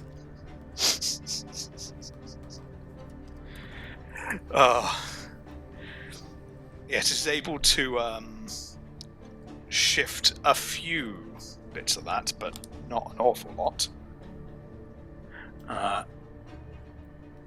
Yes. Oh, and sorry, he'll take a. Then he'll do a free 5 foot. Oh no, I'm in range. I think I'm threatened there, aren't I? So I won't. Oh no, it's a 5 foot step. I'll do a 5 foot step. Okay. Sorry. Yeah.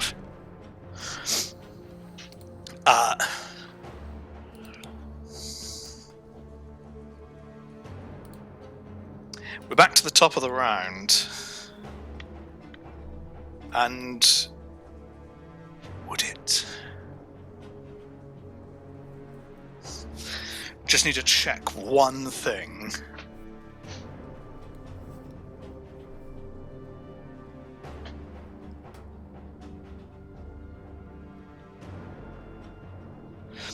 No, it's not going to just yet. Okay. It looks like for a moment it seems to want to explode out, but something seems to just be holding it back at this point. Instead,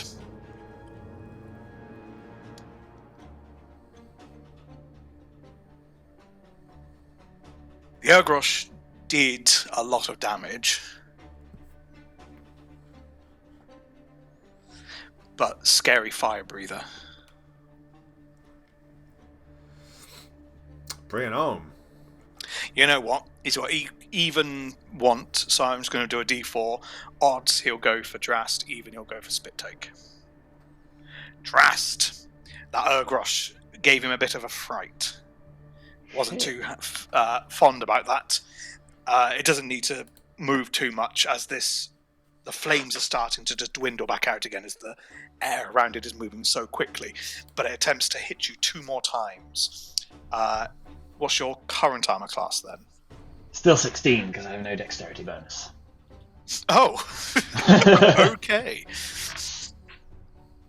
Good to know. Yeah. So hit number 1 is a miss, and Thank fuck. hit number 2 is a hit, as one slam completely misses. Maybe the amount of damage towards it, it's not able to maintain that arm, and as it goes for a hit, it sort of breaks away and he has to reform that arm again. But the other one is able to just swing upwards, bashing into your chest, and that high impact of air does 7 points of damage. That's a bit more reasonable. It is. And with that, Drast, what are you going to do? Well, in return, I'm going to do much the same as last time. I'm going to use a point of inspiration on the second hit to boost the ability to hit, and then a point of inspiration on both to actually increase the damage. Okay. So let's do that. 18, which I think is a miss. 18 is a miss. 31. 31 is a hit, though. So that is d8 plus 10. That's not 8 plus 10. Apologies. That would have been nice, though. I just choose. Yeah, juicy, man. 15 points of damage. Excellent stuff there. And then I'm gonna use a Cunning Surge Ooh. to spend 3 more inspiration and get another standard action. Oh, yes, I remember this. Yes. So that's just 1 extra attack. I'm not going to boost the damage on this one because I think I need that. That's a miss anyway. It is a miss, I'm afraid. Never mind. But still, you notice this creature is shrinking a bit in size with that excellent strike from the Urgrosh. And then Spit Take. I have a question. The fire blast and the air elemental, is it affecting the other spheres? Not yet. Okay. Well, good to know. In that case, then, Spit Take will just take another. Actually, I think you can get him with the 15-foot cone from there. I think. I don't know. It's a weird diagonal. 5, 10, 15. I'd argue you can, yeah. He's going to do it from there, just so because he doesn't want to, because he knows that Drast has drawn it over there. Yeah. To avoid us both being hit, so he's not going to waste that. So he'll just open his mouth, and then another blast of fire ripples forward. Reflex 22. Reflex 22. That is a critical success. If he has any kind of evasion, otherwise he'll take half. Let me just check.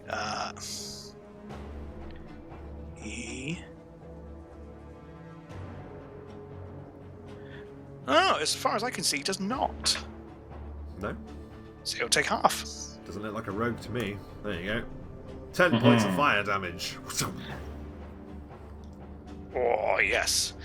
And more of it licks up in flame. Excellent stuff there.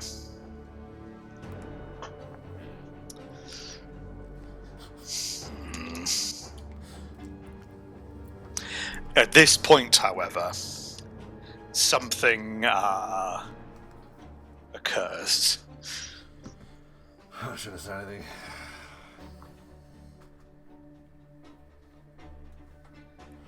The sheer size of this is enough to fill the entire room.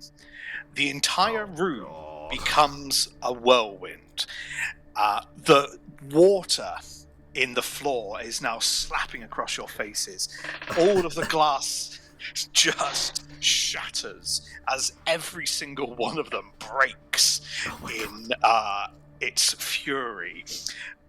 With that as well, I will say, unfortunately, I'm not sure unfortunate for who, but an ooze gets caught up as well. Oh my god! As the thing shatters it, as this whirlwind now fills up the entire room.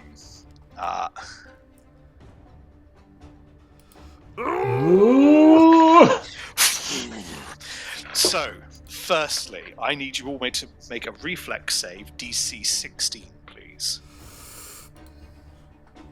Oh god, I don't even know what it is. Shit. Oh no. Get in! 21 for spectate. I'll do one for the ooze as well. Oh no.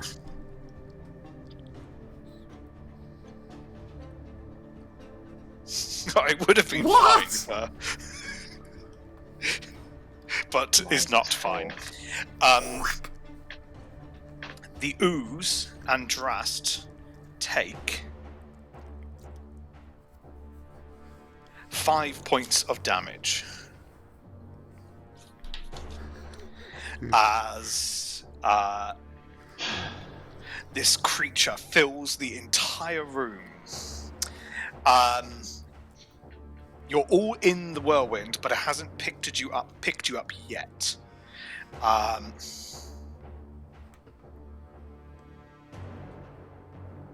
I'm sorry.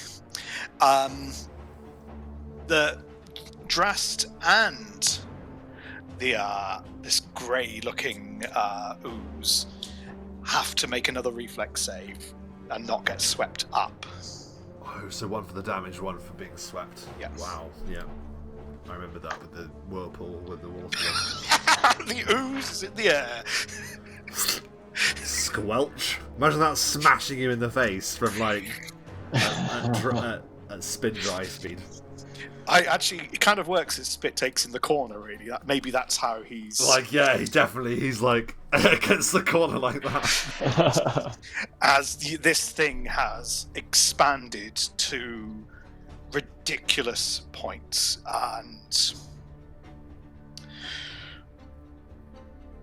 pretty much, let's just see.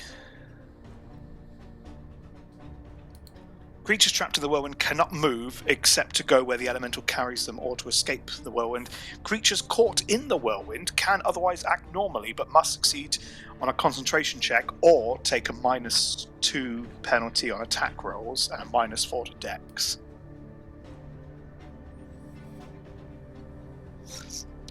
So you can still attack, but you're on a -2, Drast. Spit take. You can act normally, but you all will still take the damage each round. Spit take, you'll take a save to see if you can resist it. Okay. That is its turn, as it now has Drast and an ooze moving around within it. And this is not a pleasant experience. There is glass that's just in it as well. There is an ooze, and depending what happens, we might just see there's a very slim chance an ooze may come into contact with one of you, but we won't consider that just yet. Drast, what are you going to do? How does one escape said whirlwind? Well, a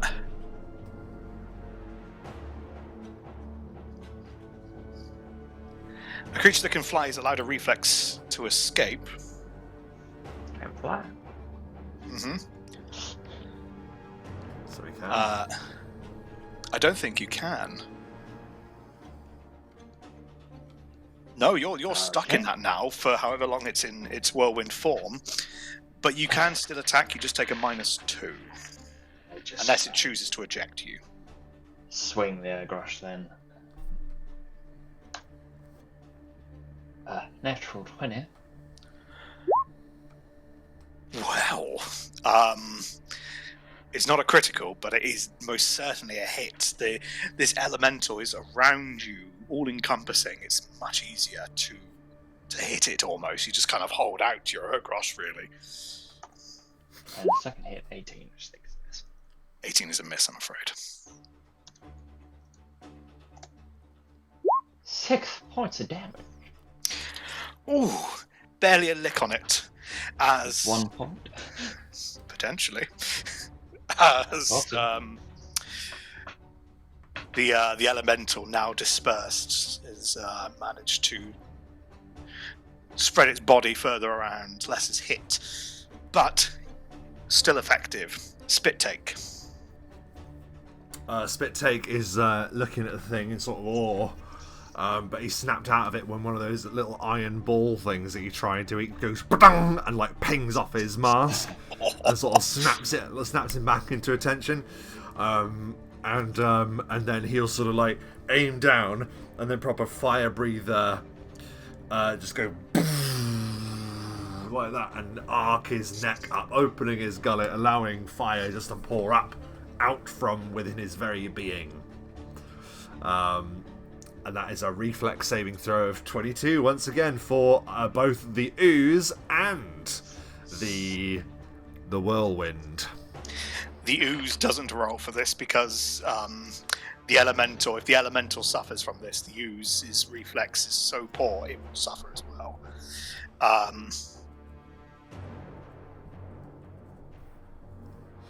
Okay. 27. It still takes half? Yep, so roll the full damage and I'll apply that to... sorry. We'll roll it I always say separate. roll full because... Do you want me to roll it again? No, keep it. I've rolled it now. Keep that as the use. Keep it as is. Yeah, keep that as the use. And then 66 for the use. Oh, 30 points of fire damage to the ooze. Whoa. And like as he's doing that, you see him like draw what looks like this ceremonial long dagger that looks like the shape. It's been like wrought into the shape of a flame, and he sort of holds it up like sideways like that, and it appears like the fire is being empowered by his magical weapon in his hand. And what is it like as you destroy the elemental and the ooze? Oh my god, I want to do it from Drast's point of view, because Drast is like whirling around and all of a sudden you just see this orange metal heated mask like from down there somewhere, like glowing brighter and brighter and brighter as the flames course out of his mouth.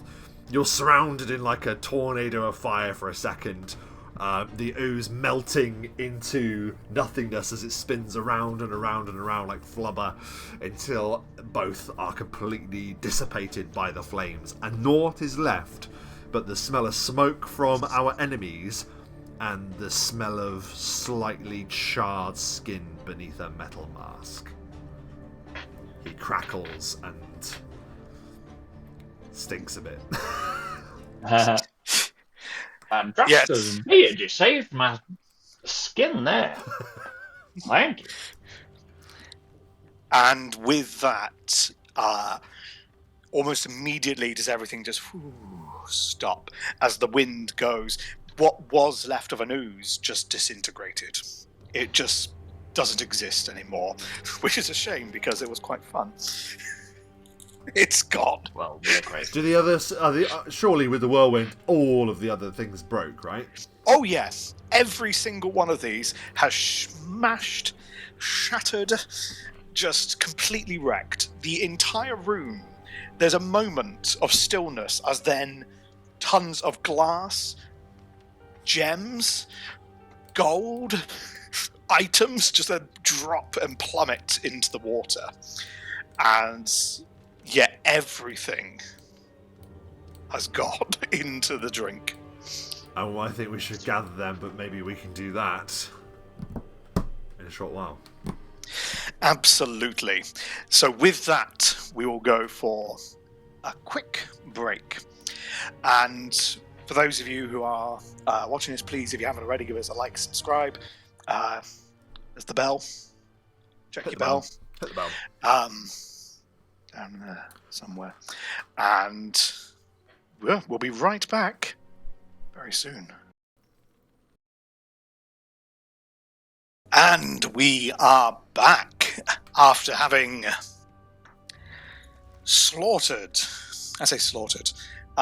cooked the air elemental and a grey ooze from existence, basically. The two of you now stand in a room full of shattered glass with everything you could imagine it was in these now sinking to the bottom of the room, hidden away.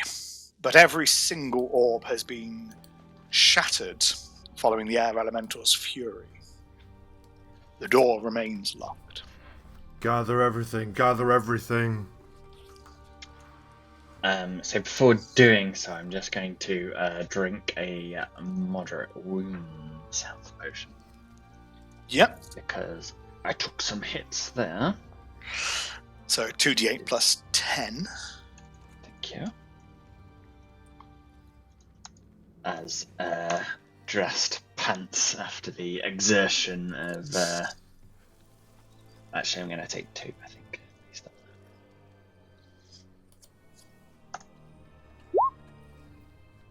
Much better. Nice. Well, let's see what we can find in this here watery puddle. Let's look around. Let's look around. And Spit Take will start like just rummaging in random spots under the water to try and get something. And he'll just a search check. Go on then. He's not going to be anywhere near as good. But we'll just say, well, you can roll as well, because inevitably we'll be asking you to roll as well. So you might as well do that, and I'll see what my search is for Spit Take. Search is...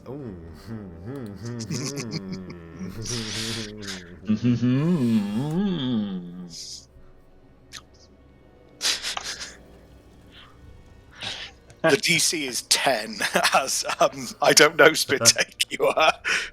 That's with his minuses as well, taken into account, so... That's impressive. Yeah. I think you just get distracted and you just stop, maybe. Dressed, yeah, is more than enough to go through everything. Firstly, I will say this. You find 5 keys in everything that's left. 5 keys, huh? Wait, no, you've 1, 2, 3, 6 keys. Sorry, you've not 6? 6 keys. You've only tried 3.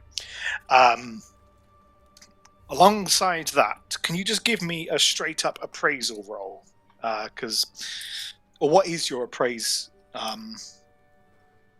My modifier is 6, and then 2 for being a dwarf, I think.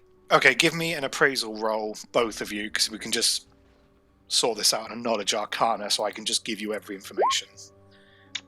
10? 10's enough. Unless Spit Take, no, 10 was enough. And a knowledge arcana as well. Just so when we get to these things, I can just tell you what they are. 30. On the no. Spit Take, what would you have got for a knowledge arcana? Can you roll it untrained? No. You're about to say I'm arcane. I'm not arcane. You're right.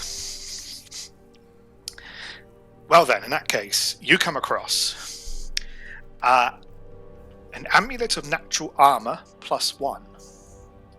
Oh. A strand of prayer beads with 2 beads of blessing.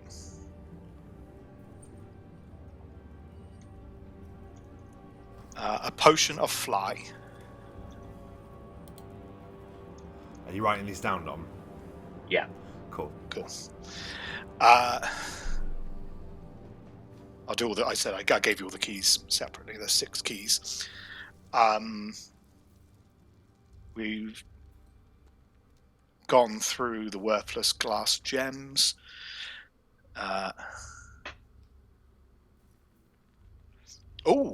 5 pieces of jewelry, about 50 gold pieces each. 50 gold pieces each. That sounds like to me. They are fake though, so they're not going to get any more than that. 50 gold pieces. You might be able to. 125 each. Yeah. You might be able to convince someone they're worth more. A wand of Hold Monster with 1 charge. Ooh. Is this loot as per the module? This Yep. is loot. Wow, nice. Yeah. Yep, 1 charge. A collection of gems worth 600 gold pieces each. Sorry, 600 gold pieces in total. 2 pearls, 4 turquoises, and a ruby. We'll just convert that to gold, so 300 each. Combined total of 600 GP. And there's a last thing as well. There's a ring on the floor. And as you go to pick up the ring, you both hear a message in your head. Stop! Before you pick me up. I function as a ring of invisibility, but I will also grant my wearer 1 wish spell each year.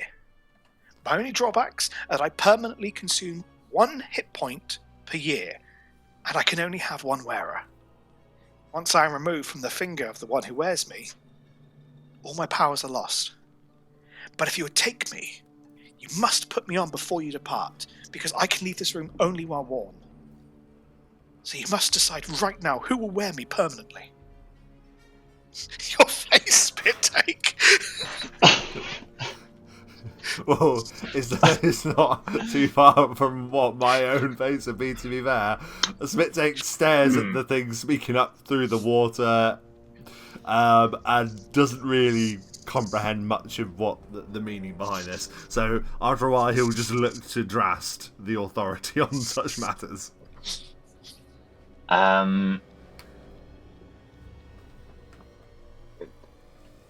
Does that seem plausible? Does it seem plausible? Can we sense motive the ring? Yeah. No, because you've got nothing to sense motive against. It's a ring. There's a voice. I mean, the voice spoke. I mean, if you had some form of like detecting magic or like investigating magic, you might be able to. But Now, I might have an intelligence of 6, but I find rings don't often speak unless they're magical.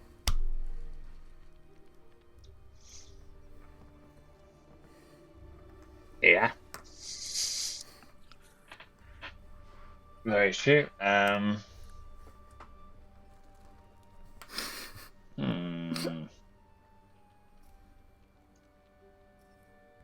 I mean, you're welcome to take it if you want. Are you saying that Spit-Take? Sure. Spit-Take will... I'm not sure I trust it. Spit-Take will pick up the ring. Are we allowed to pick it up? yeah,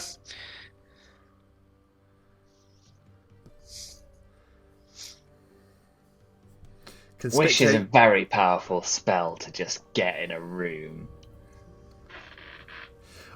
Spit-Take... Can Spit-Take do a spellcraft check on it to see if such a spell could be on that? Because he does have spellcraft and it is very good for him. yeah, you can give me a spellcraft check.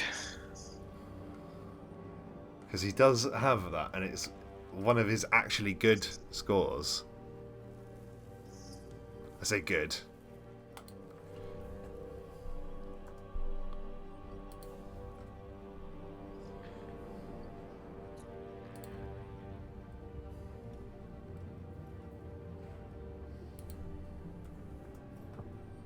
$14. Not enough. I had a DC of 18.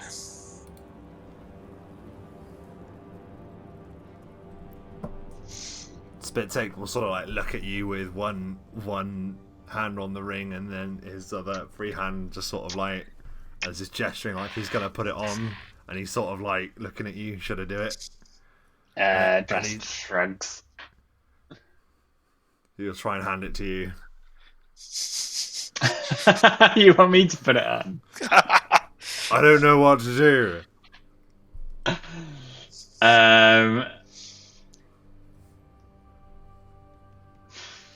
We keep it and think about it. It can only leave the room if we wear it, it said. Spit-Take puts it on. As you put it on, the ring goes, yes, please put me on, please. And as soon as you put the ring on your finger, the voice just stops.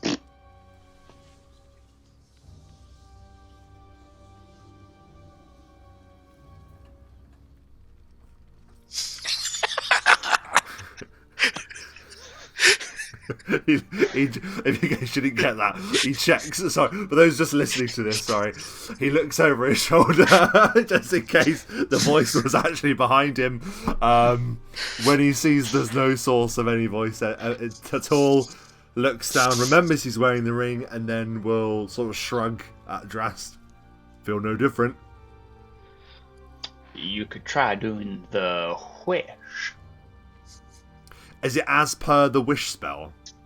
Because that has quite purposeful wording to it. Will also grant my wearer one wish spell each year. The original message said, I function as a ring of invisibility, but also grant my wearer one wish spell each year. I just will take 1 hit point from you every year. Because I have one wearer. Once you remove me, my powers are lost, etc., etc., etc. Okay. Drast, you could give me a spellcraft check. Could give you a spellcraft check. Spit Taker's attempted one. Another one on a spellcraft. Well, is that twice that's happened? I believe so. That's why Drast hasn't got any spells prepared. That's why. I'm not quite sure how. Well, it doesn't seem like anything bad has happened. No, it doesn't. What kind of things can I ask it for? As far as I know, anything that your heart desires.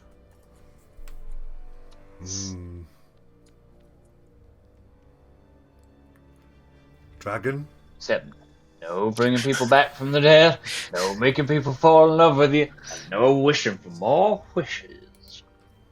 Oh yeah, I would never have thought I'm going of by that. the genie from Aladdin rule. Mm-hmm. What is that?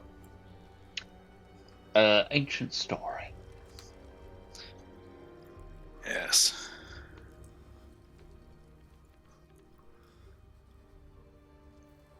Once per year. Can I make that wish any time? In theory. I think I'll save it. You never know when you need a wish. Drast.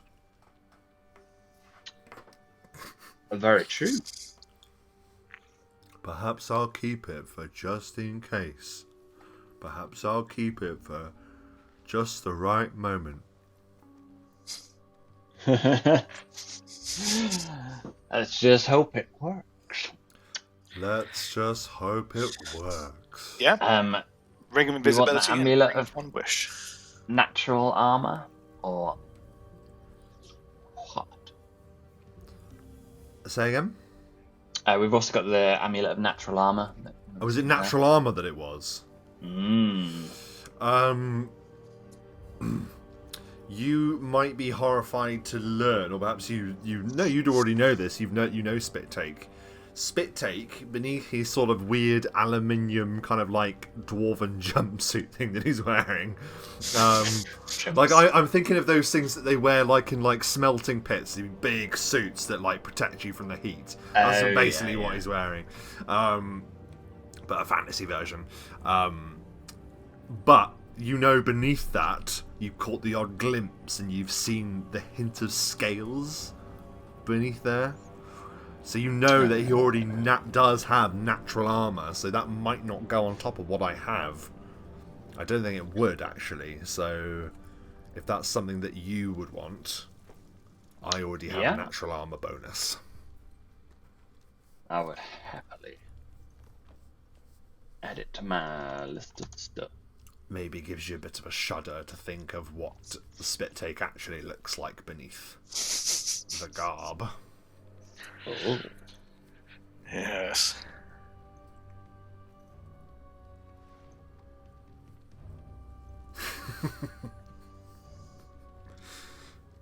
Shall we go? I'm bored.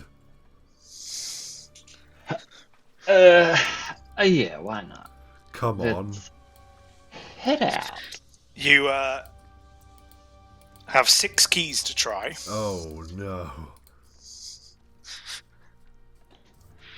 And It doesn't take long going through all of those to find the one that actually is the real key.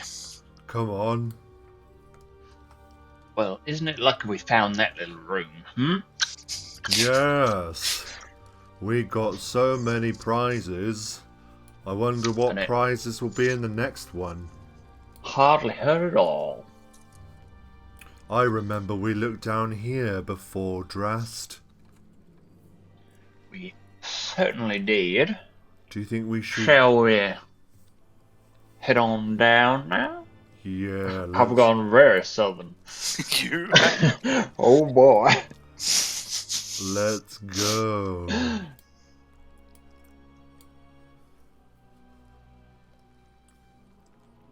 Shall I open the door? Go on. Hinges.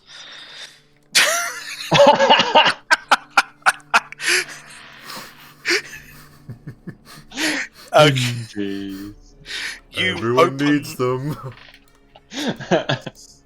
You open the door, and inside, 5 large corpse-like figures stand lined up against the far wall. Ooh. Each has a different number carved into the flesh of its chest.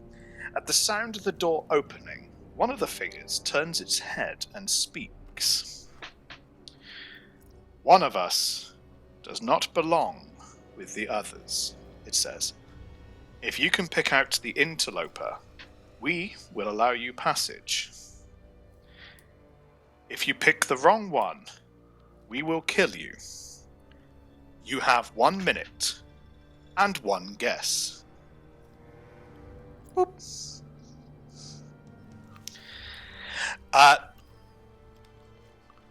The numbers inscribed upon them are 5, 7, 9, 11, and 13. 9 is the odd one out, I believe, because the others are all prime numbers. Is that the answer you're going with? Are you happy for me to say that, Mr. Spittape? Yeah. 9 is the odd one out because the others are all prime numbers. I don't have to bring that one in because the one closest to the door turns and goes, steps back, extends an arm as the door at the far end opens up for you. Hey, well done.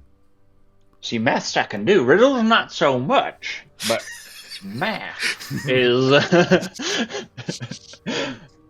much easier. Stay in school, kids. Stay in school. I was gonna choose all of them. What? They were all the odd one out, were they? As you see, like a flicker of flame in his grin behind the mask. I'll go ahead. Maybe I should just check the. Oh, I see some strangeness up ahead. Oh yeah. I've gone southern again. I've lost my prospector. The stone Exit. looks funny. Even I am cunning with stone. Yeah, if you want to give me a search check, I can tell you what you see. Yeah. Add stone cunning. Well, only if it's to do with stone. I'm looking at the stone, but it's the wrong one. Oh. Spit take. I can confirm it is different stone up ahead. See? Well done. Drast, you don't spot any traps from where you are. In fact, this is just a short flight of stairs that's leading you away from the damp. You're no longer foot deep in water. But ahead of you is a rusted metal portcullis, and the stonework underneath just appears to kind of support that, really. But yeah, that's it. Portcullis. What, and that's all the information we're getting, is it? That's all I can give you. I'm coming up. I think that's fine. I assume it's locked. It's locked. come on, Drast. Together, we can move it. And he's going to begin heaving. Firstly, Drast, when you were looking to see if it was locked, what were you doing? Rattling it. Okay, that would make sense. In that case, Drast, I need you to roll a grapple check, please. Grapple check.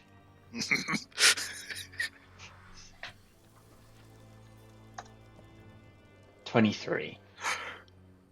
30. You rattle it, find it stuck, and then you find your hands are stuck to the portcullis. The portcullis. I believe this is a mimic. It's absolutely right. With his hands stuck on it. Just very calmly turns around and says, I believe I am entrapped by a mimic. Yes. As the mimic portcullis rears to strike, roll initiative. And I didn't roll high enough to spot that it was a mimic. No, it's they're pretty much invisible when they're in. It's their superpower, Yeah. Damn it. Oh well, he's going last at least. So Drast, Spit, Mim.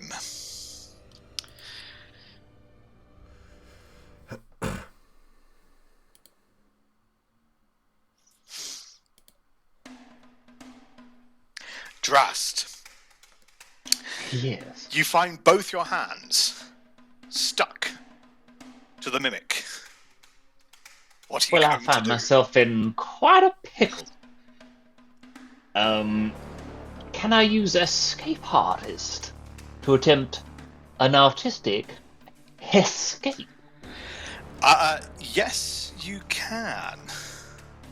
In which case, I would also Oh, wait. like... Oh?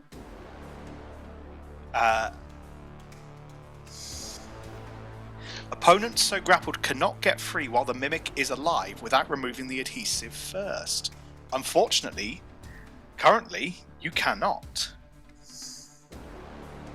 Hell then.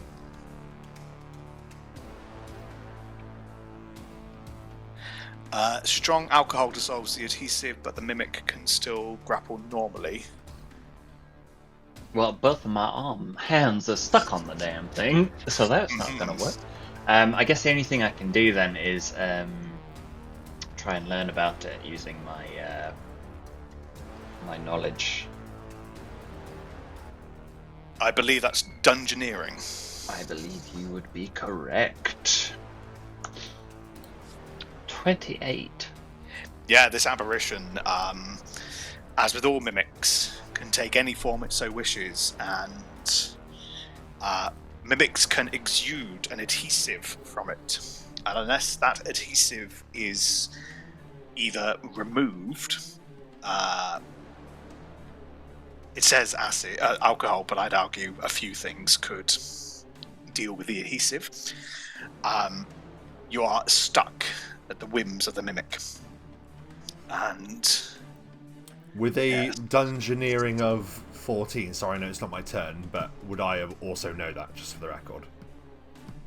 do you have knowledge dungeoneering? Yeah. Then I'd say yes, you would. Okay. I mean, Drast can also talk to you of this, because if Drast isn't attacking, he's got a whole round he can just talk to you about it as well. So, Yeah. between the two of you, easily. Dressed will be like, don't make contact with the creature. Can I try and slip my hands from my gloves that I am wearing? Oh! I do have a pair of gloves of dexterity, you see. In that case, you... That's clever. Yes, I'm going to say, can you give me a reflex save, but the DC is 5. Really just to make sure you don't accidentally just, like, get your finger caught on it by accident, but a DC 5. Yeah, not a problem at all. As you take your hands out of the gloves. You sacrifice your gloves temporarily, but you Yeah. gain your hands back. So that would be a movement action, probably, wouldn't it? Yeah. I'll then take out my garage. No, because I don't want to hit it and lose that. I will take out my crossbow and take a little step backwards. Next, that would be. I can't do a movement action. Yeah, I'll stay there and take it. Okay. In that case, spit take. The mimic, as a portcullis, is starting to move and take a bit more shape against you, but what do you do?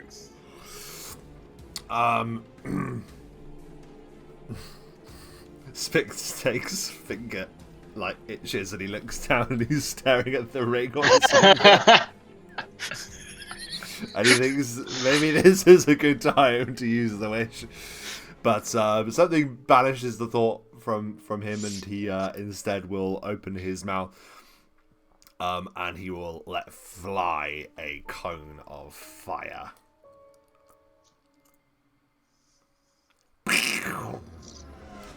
Yeah, no problem there at all. Reflex 22. It does have a reflex save. Mm-hmm. Nowhere near enough, but... A point blank 25 points of damage as Spit Take does a 5-foot step backwards and blasts the thing. Excellent.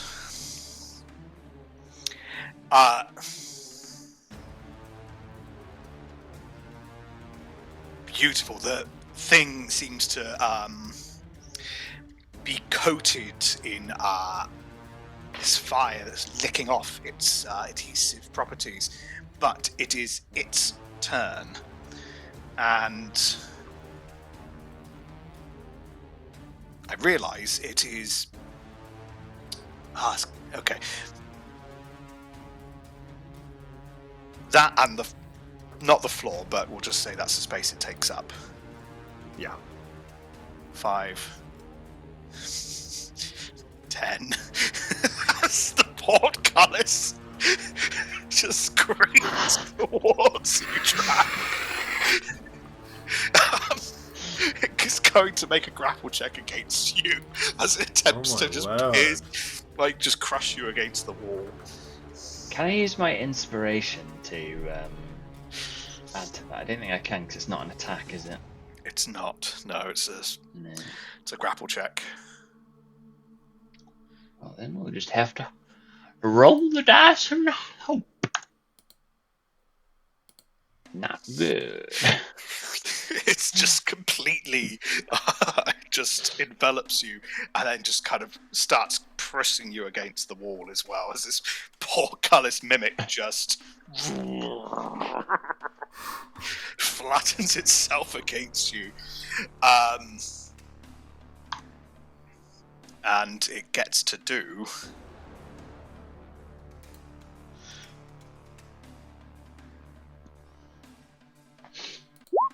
11 points of damage as it crushes you within itself and against the wall. Spit Take, I seem to be once more stuck to You the are. mimic. Trust! You're completely... I don't mean to alarm you, but I'm being crushed. Oh. Yes, you are, unfortunately. So, we'll just do that to make it clear that's there. Ignore the thing underneath. There was a part of the map I couldn't move. Sorry, Drast, it's now your turn. You are fully engulfed by... Well, I can't really do anything about it, can I? 'Cause Wriggle like a worm. I'm stuck. Unfortunately, yes.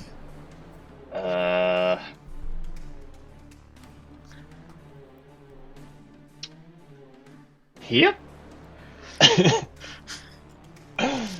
Yep, that's Jester will just go. Yep. That's just. He does a little wriggle, and then. Yep. Spit take. As I thought. Don't worry, Trust. This will only tickle for you. He opens his mouth wide. Because guess what he's going to do? Because he can just do it every turn. Reflex saving throw for the mimic, please. There's another blast of fire. Explodes. No, he takes full. Oh. I can do this all day.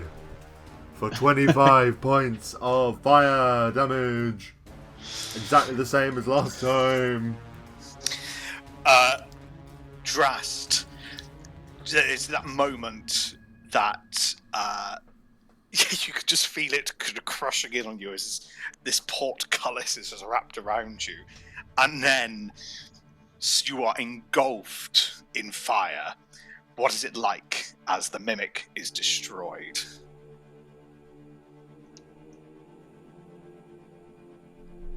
Both of you, yeah.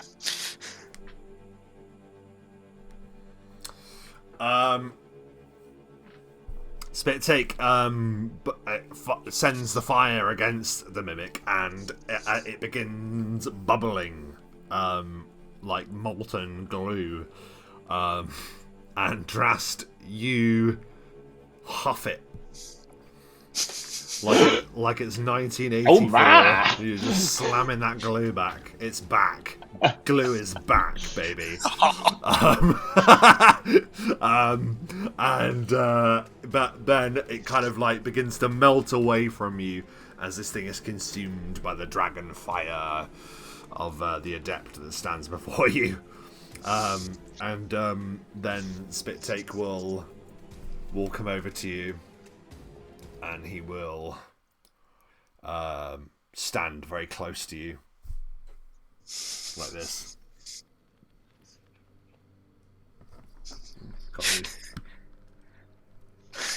See his eyes sort of like glimmering with fire behind his mask once again. Seems like you saved me again, Spit Take. Thank you very much. You already saved me. Let's see. Indeed, but you've saved me twice, which is one more time than I've saved you. Is that a prime number? Technically, 2 is a prime number, but 1 is not. Technically. He nods. You're quite certain he hasn't got a clue what you're talking about. You might as well be talking Celestial. He just sort of stares at you for a moment and then immediately just keeps walking. As Just he does watches so, him go and then goes, "Oh, my gloves!" and picks up his. yeah, as the creature just kind of like flame that's just lost its substance drops down, parts of the body that were slightly thicker reveal upon its person. Yes, your gloves.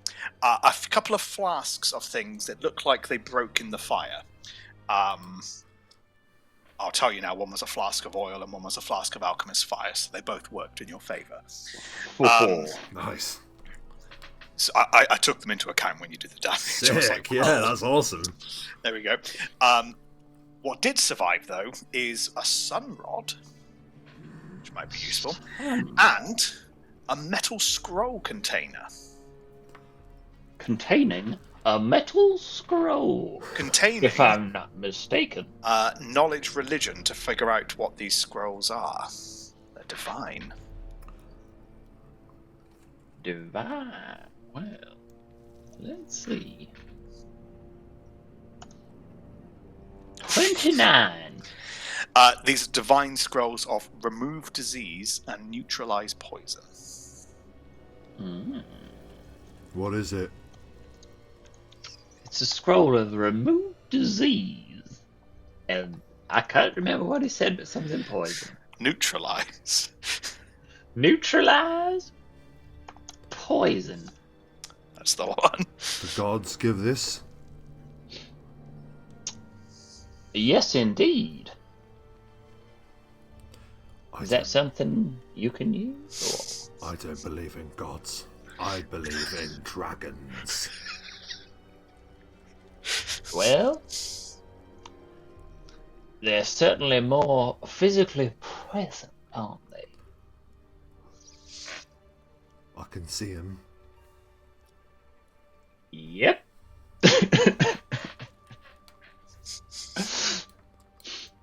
I hope I see one again. How many have you seen? Just the one, but he was quite a big one.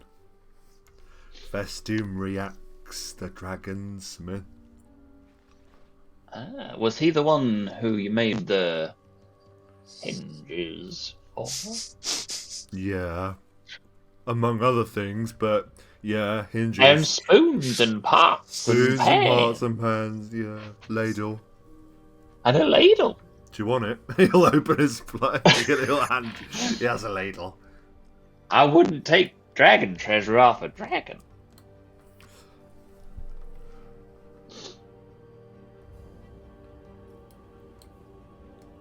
Spit take walks around the corner. Anyway, So weird. They're so weird. They're so weird. Agents of a saint. Oh dear. They're so strange. Love them.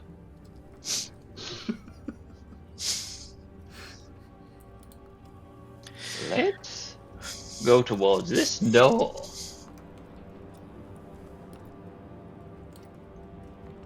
Are you coming?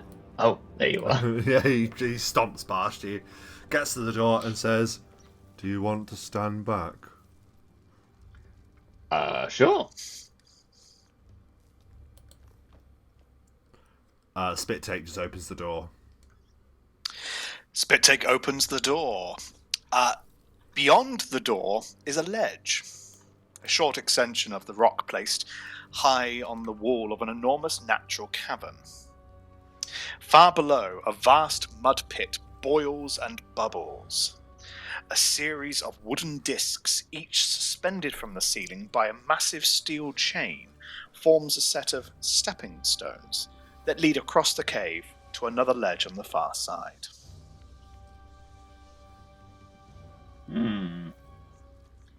This seems prime for an ambush.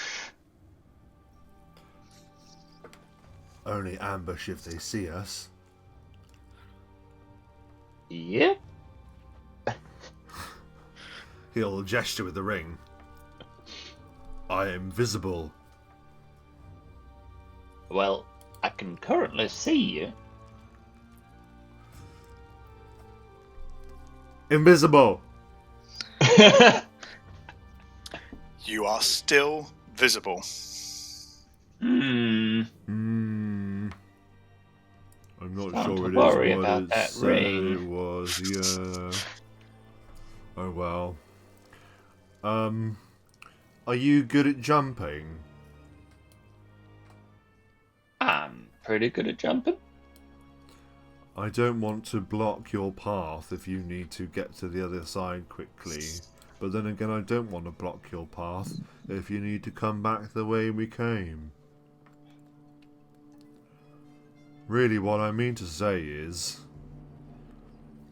I'm going to be an obstacle for you. Oh, well, you could never be an obstacle for me. You're my friend. Thanks, Trust. You're my friend too.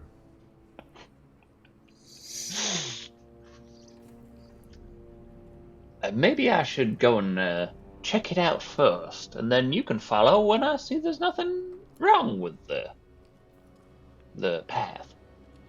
Very good. Only if you want to, though. I wouldn't say I necessarily want to, but it seems like a sensible course of action. Looking down at the mud, does Spit take... one thing he does know, he's very stupid, but one thing he does know is about temperature. Looking at the mud, does that look like it would be fiery? As in, you would boiling. So you would take fire damage if you fell in. The fact the mud is... Well, I don't know if you would take fire damage. Well, that's what I'm asking. But... From heat, you usually get fire in D&D, but I'm not trying to meta it, but like what other damage could it possibly be, boiling mud? It's not going to be mud damage, is it? It's not, but it technically is untyped. Oh. Yeah, well, I guess that makes sense. Oh, no, I lie. It is, I've just checked, it is fire damage. Maybe I should go over them. Why, have you got some sort of resistance to very hot temperatures? I can endure exposure for a limited time. Endure exposure? Well, that's a mighty big word for you, Spit. That's true, yeah. Well done. I can stand in it a while. It reminds me of how I came to have these powers. How did you come to have these powers? I danced in the flames of the dragons. Wow. It was very hot. I bet. I will say this. Throughout what you're talking, there's like a geyser of mud that's sort of erupted here. It just goes... bits of mud just kind of falling everywhere. And it looks like near you, there's another one sort of bubbling, ready to go. How far down is the mud surface? About 50 feet down. Ceiling's about 50 feet up. Okay, yeah, never mind.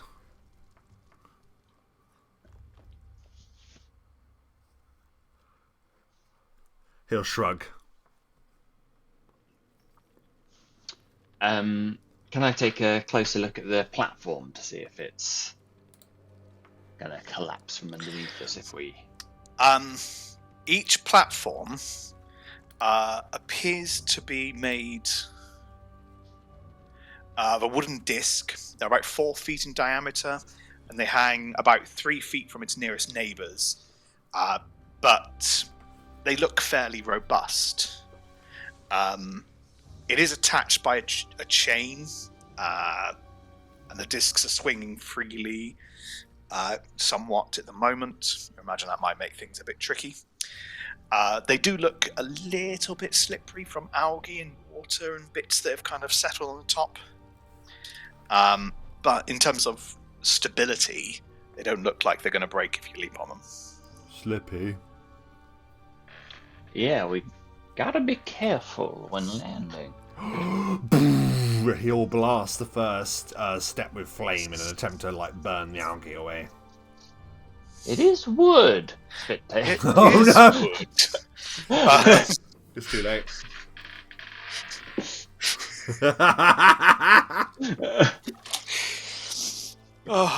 Roll your damage, please. Oh no. I'm so sorry. But listen, I said it. You gotta stick by your convictions, if nothing else. Ah!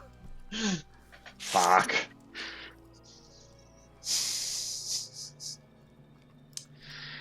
That particular platform looks rather charred.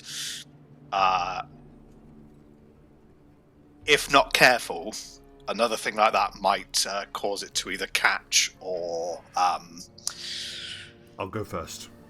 yeah, but that particular one doesn't look too safe at the moment. I'll go first. Right. From here on in, we have to work in rounds. I'll go first. So, firstly, before you do anything, this geyser here explodes up just Ah! as mud just sort of lands on the nearby ones, but reaches out a bit further as well. However, with that now happening,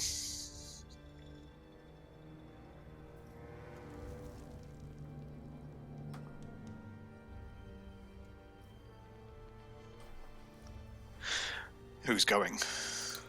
I go. My fault. I go. Oh, but then he will say,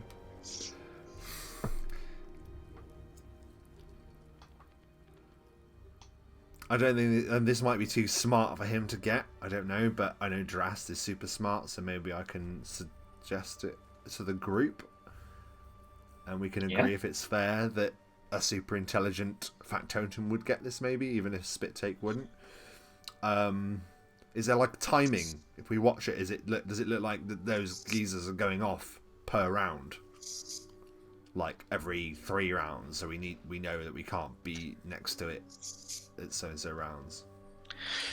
You'd have to essentially sit and watch for a while to see if that were the case.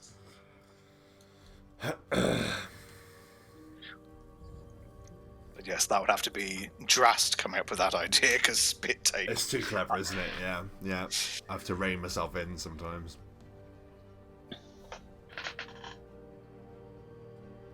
Also, it's whether or not we want to sit around and wait for... Yeah. me. Does it look like we can just step between them? Each one is a jump check. Each one? 1, 2, 3, 4, 5, 6, 7, 8, 9, 10 jump checks. The very first one you can treat as a running jump. Every single other one is treated as a standing jump. Do you want to come back here another time? That is quite a lot, isn't it? That's... I might fall. I will fall. Does it look like really hard standing jumps? Like if we were to look at that, just naturally, physically, you can understand, even if you're stupid, if you like how far you can jump. Like... These are platforms that are sort of swinging on a chain. You know, these aren't a sturdy thing. Once you land on it, you know, it's like a playground. You know, you've got like a thing you're jumping onto that's on a chain. We're doing like a Ninja Warrior. Gotcha. Pretty much. Yeah. Okay. We go forward, and like he's looking to Drast as sort of like. We do have that potion of fly if you were worried about it. I don't have very much jump, I'm afraid. Let me have a look what my jump bonus is. Ah, my jump bonus is 2. Oof. I mean, mine's 7, so that's potential. I'm not very strong. If we fall, are we falling straight in, or is there going to be a... That depends. There's degrees of success and degrees of failure. I can tell you that. If you have a really bad and you miss the DC by a lot, you're going straight in. If you get a certain bracket, you might have an extra save to try and grab onto something, or maybe you slip and you have a check to balance yourself. I think. Or maybe we use the potion of fly then. I think that's safer than risking probable death in a fiery mud pit. You drink and carry me? Yeah, if you'd rather that. If you'd rather me do the carry, I thought you might like to fly like a dragon. His eyes light up at that. Oh, yes. Yes, I would. But I'm not very strong, Drast. I might look like a lump, but I don't have any muscle mass to speak of. Well, I can hold on to you. And you can just steal away. Okay. Let's think about this, and he'll look around and immediately not think about it at all. Just stop thinking about it. yeah. He will put his hand out ready for the flight potion. Yeah, I'll hand it over. He'll, We don't need to think too much about this. I don't think. I think we'll be fine. We'll be right. You jump on me, or you jump on swings. I'll jump on you. I think we may have to use the swings on the way back. Don't want to tempt fate too much. Jump on then, dressed. I will fly like a dragon. Spit take, can you just give me a strength check, please? No. Basically, just don't roll a 1. You said it wasn't me doing this. He's holding on to me. I'm not holding on to him. He's holding on to me. You're carrying his weight. Oh. But it's a magical spell. I know, I just want to make sure that there's no issues here. Yeah, fine. Please be good. Oh no. It's fine. It's a bit rough. There's a moment maybe that Spit take you accidentally start leaning in towards an exploding geyser before because you're too busy. Left! Like a parent trying to help a young driver. This is what it's like. Break! He shrieks. This is what it's like. Fly. So you get that for 1 minute per level. Yeah. Flight speed is 60 feet per, right? So actually, we're there. I'm going to measure it. You said we're around, so I'm moving my speed, my movement. Okay, so measure. Sorry. So 3 minutes. So that's 6. So we get to that one there, but I'm going to double move on my turn.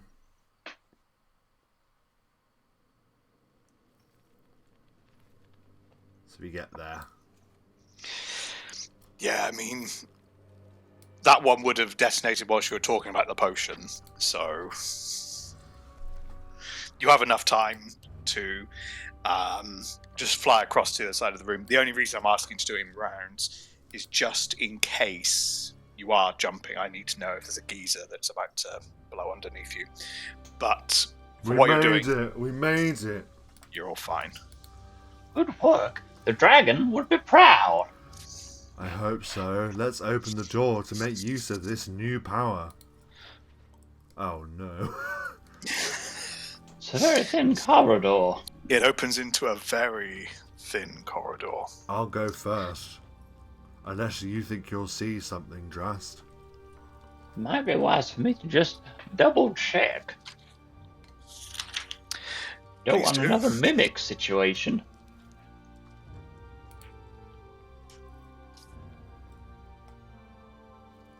Uh, 32. Yeah, this room seems completely neutral. There's nothing going on here that you need to worry about. Fly through to your heart's content. How tall is the ceiling? 10 feet. He will Superman down it. Zoom. Do you wanna open this door, Drast, or shall I? Why don't I do this one? There we go. You open the door, and the flagstone floor of this shadowy chamber is dry and dusty. And as you step in, you realise this room is engulfed in darkness. Almost a magical darkness. Is it a darkness that we can see through with Dark vision? No. Oh. I mean, I know you can see through it at the moment, but in theory. So we find the flagstone floor of the shadow chamber is dry and dusty, and a darkness sits in this room. A magical darkness that not even your dark vision can see through. Well, not effectively anyway.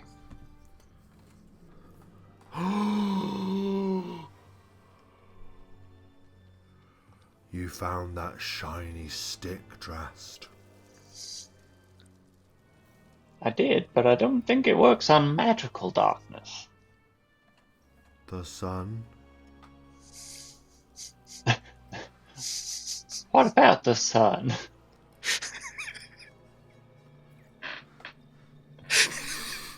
I love how patient he is. It's just because I personally find it so funny to have Spit Take explain things. He's I like referring- hearing what he means by stuff. Well, he's trying to hint towards the sun rod. That's what he's thinking of. Yeah, they don't work against magic. Do they not work against magical It's just darkness? about literal darkness, Ah. which we would just be able to see. Hold monster? Well, there's not necessarily a monster to hold. Not necessarily not. Very true. The second I think there is one, let's use the wand. the one use, very useful spell. What are beads of blessing, by the way? I should have asked Yeah. They give you access to the bless spell. Mm-hmm. Let me just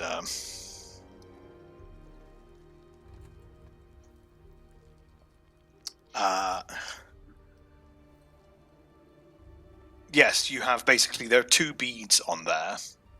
Both give you the ability to cast bless. Okay. I hope Seeing as you that's have access to useful. them.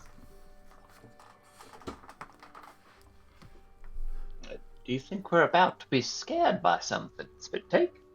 I don't know, but it won't harm just to make sure there isn't anything in front of us. Does he just hold his breath? Oh no. I thought he was holding his breath to go into the darkness. That is quite funny, but no, not this time. He lets blast a 15-foot cone of fire into the dark hall. You do, and yeah, I mean, it doesn't do much in terms of lighting up the room, but you do.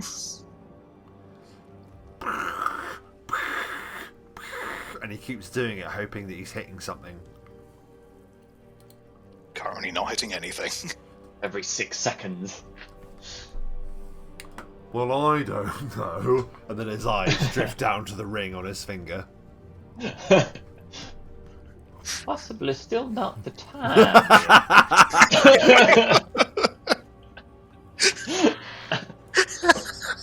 Although, of course, it is your choice.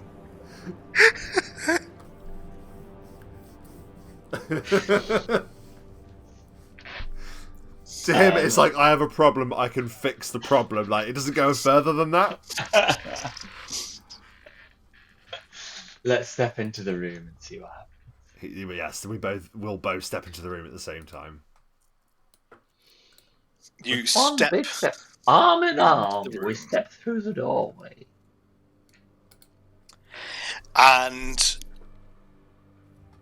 yeah, you can just about see ahead of you, but it is dark in here. Do we see the shape that's in front of us? You can just about gauge there is a shape. You have to get closer in to fully make that out. I wonder what it could be.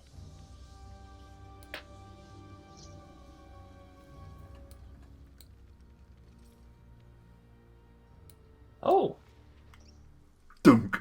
I see see it now. And she walked into the wall. Yes, you come across Box.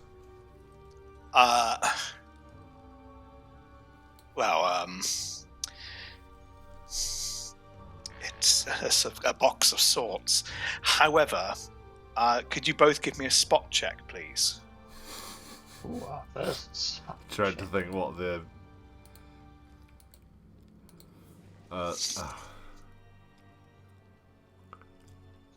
I'm going to use my cunning knowledge to add my level to my spot check.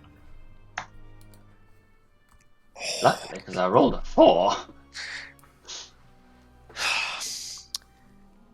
As always, spot DC 24 to notice the cloud that had been leaving the coffin. And as it does so, Oh my god. I need one of you to roll me a d4. Odds, it's Drast. Even, it's Spit Take. I'll do it. You do it. 1d4. We'll say it again, so. Odds, Dom, evens you. Spit Take.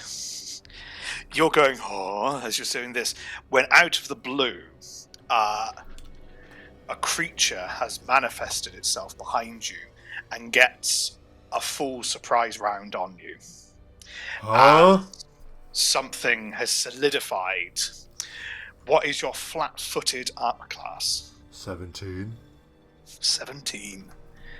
It comes in with 2 attacks from a warhammer, a dwarven warhammer. Oh, nice. Warhammer.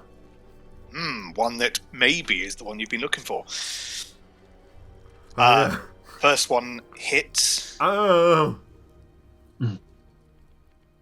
Second one hits. Ooh. And a whack over your head with its hand What the hell? misses. As its warhammer just bashes into you, and in a slam misses. 4.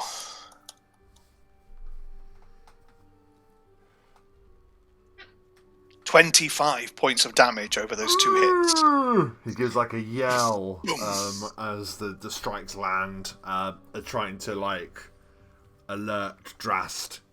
There's something hitting me! It's hitting me! As you now roll for initiative. It's hitting me! Ah!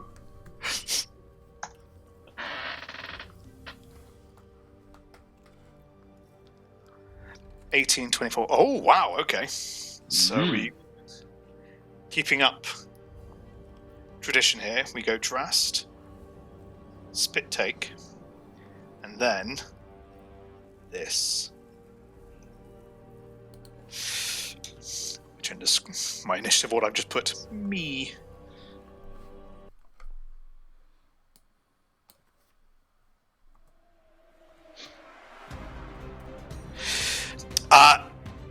You both spin around and see that there is a dwarf standing with you, except this dwarf looks a little different.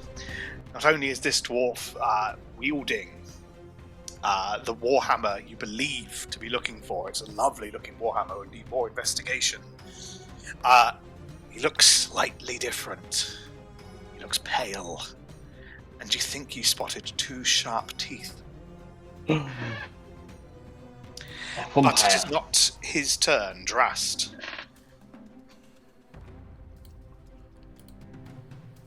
Can I try to work out what we're facing?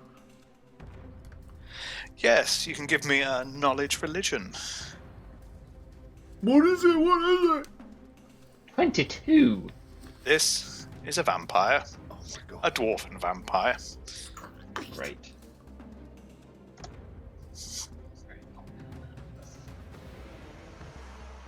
Oh no, that should be +5. It should be 27.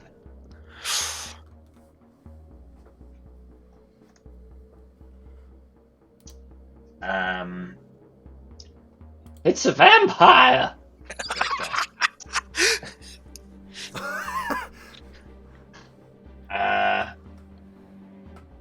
So let's.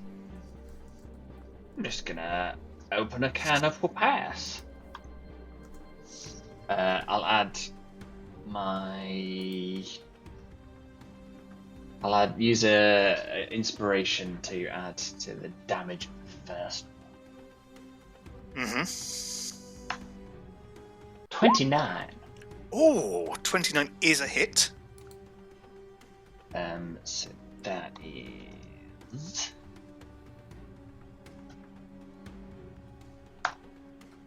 14 points of damage. Okay. And then a second hit,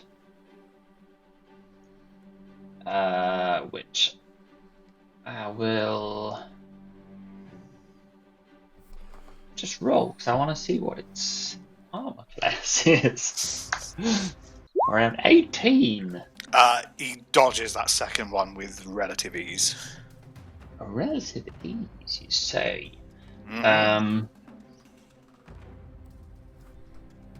I'm gonna use a cunning surge. Why not waste loads of inspiration early and do another attack? Do another snap action. 27.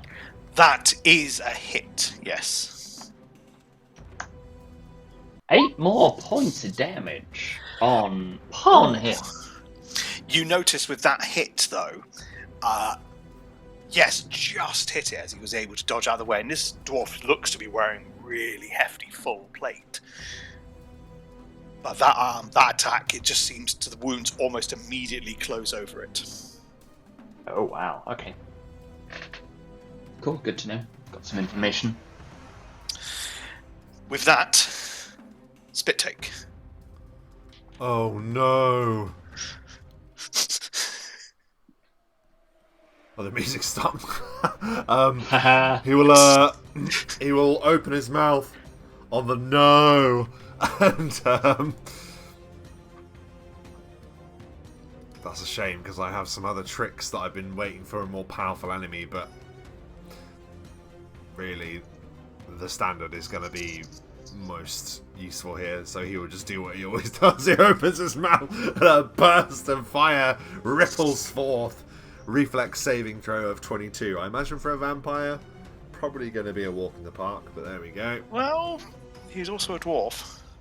Of course. Rolls abysmally, as you can see. Excellently. The sinking of the abysmal arc.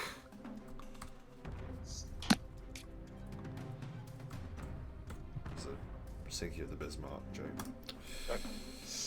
Whoa, look at those sixes in there! Almost My God. maximum damage. He just turns around and like there's a little dent on his mask where he got clacked and like he just goes absolutely red fury. Blah! Oh no! And as the no comes out, it spells no in flames as it ripples across the vampire for 31 points of fire damage. And I'll take a free 5-foot step. You're hitting him, aren't you, Drast? I am. So I won't then, because I don't want him to move out of your range more than 5 foot. Oh, I didn't... Okay. Not your turn. No, something I forgot to do, but it's okay. We'll look at next turn. I'm going to stay where I am. I'm going to stay where I am, actually.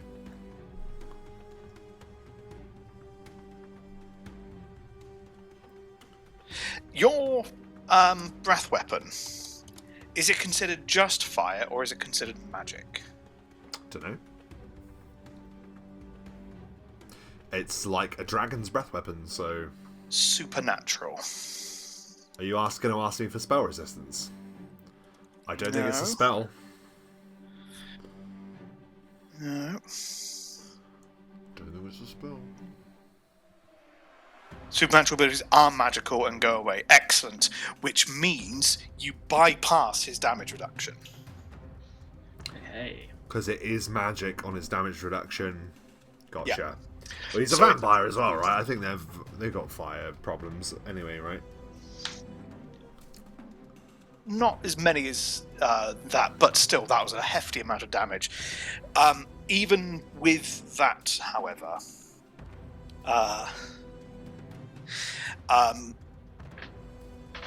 he seems to close up some of the wounds, Hey. and he immediately turns into gas. And just floats away out of the room. Gas burns. Come back.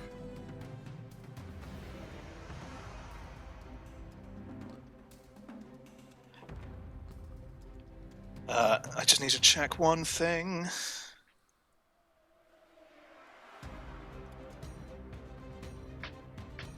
And that's his turn.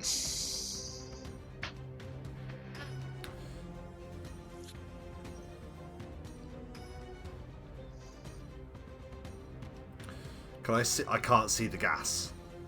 No, because it's left the room.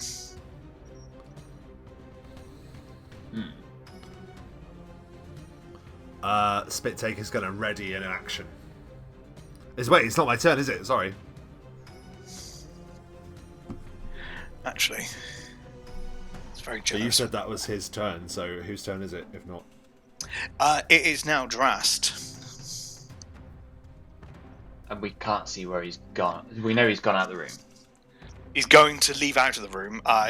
Yes, he only went that far, actually. I thought he had a lot more maneuverability than he did. He did not. Is he still... Is he incorporeal now? He's not incorporeal. I know what he is, but I don't know. He doesn't know. Yeah. He's gas. So... He's Toon. Okay.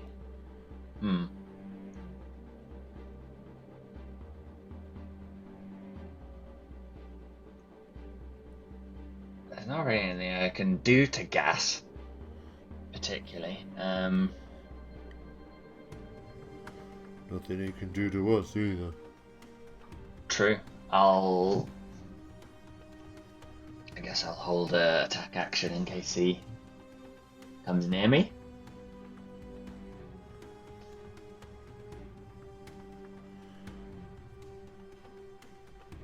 And then my turn there.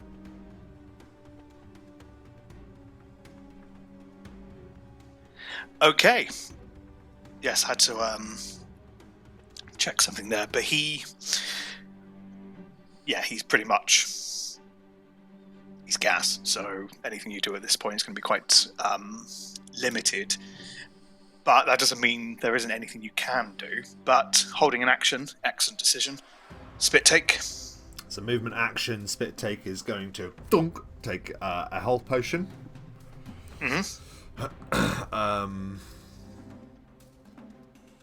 Which is a mod is 2d8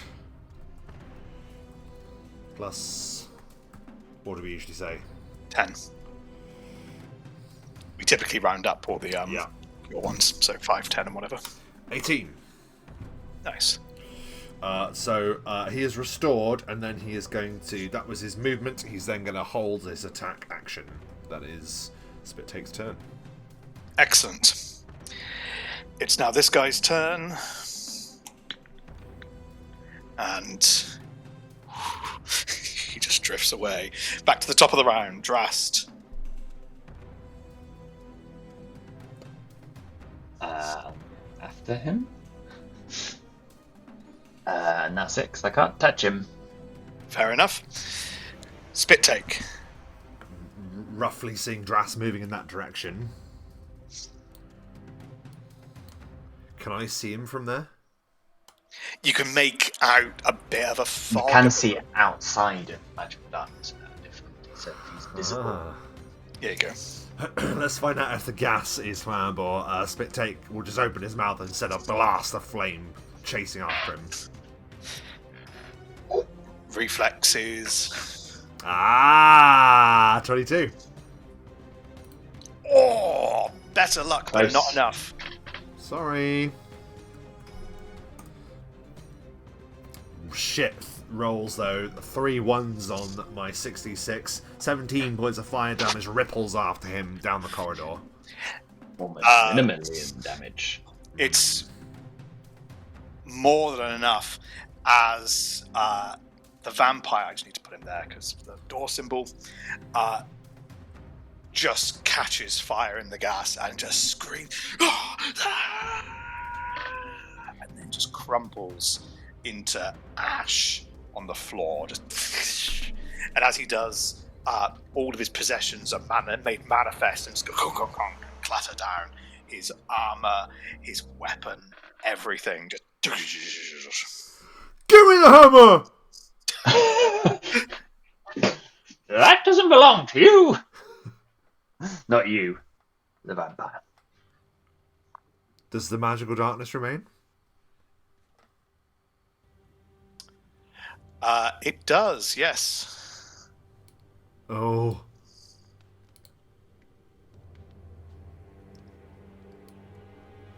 Shall we go and look at the box first? There was a box, I think. It may have been a coffin. Yeah, let's check out the.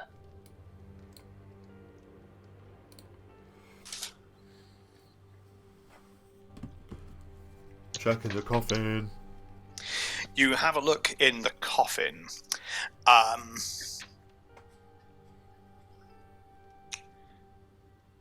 If you give me just an Arcana roll, just so I can sum up a few things for you. Don't know anything. Don't know anything, do I? 15. 15's enough. You find in here 2 potions of cure serious wounds. Ooh. Ooh. 1 each. Thank you. A wand of cure light wounds with Oh. 22 charges. That was serious wounds, by the way, yeah? Yeah, 2 potions of cure serious. Cool, I'll take 1. Cool. 22 charges. Yep. An arcane scroll of magic mouth. Dispel magic. And summon monster 3. So I summon Monster 3? Did I summon monster 3? And there's also a tattered looking journal in there as well. I wish I could read. We'll take all that, and then, Spit Take. Would you like to, do the honors? Oh. Is wood? Boom. As All over the box. you set it ablaze, naught remains. And then shall we check the belongings? Yeah, he was like us. Do you think he wanted to be friends but didn't know how? You I doubt that very much. you go through and you find within the dust of the vampire, you find a +1 full plate, which I don't think benefits either of you, but Can move. full plate armor We could move +1. in it if we were provisioning it, but we're not. So Nope. well, I'm not. I'm not either. 2 potions of Shield of Faith +3. Sure. Shield of Faith. I'm sure. Sure. Shield. and the Dwarven Warhammer Whelm. Well, What's this? I believe that's the Warhammer that we were sent to collect. Oh. Is it got any special qualities? Now here's the thing. You could spend some time investigating and researching to really figure out what's going on with this.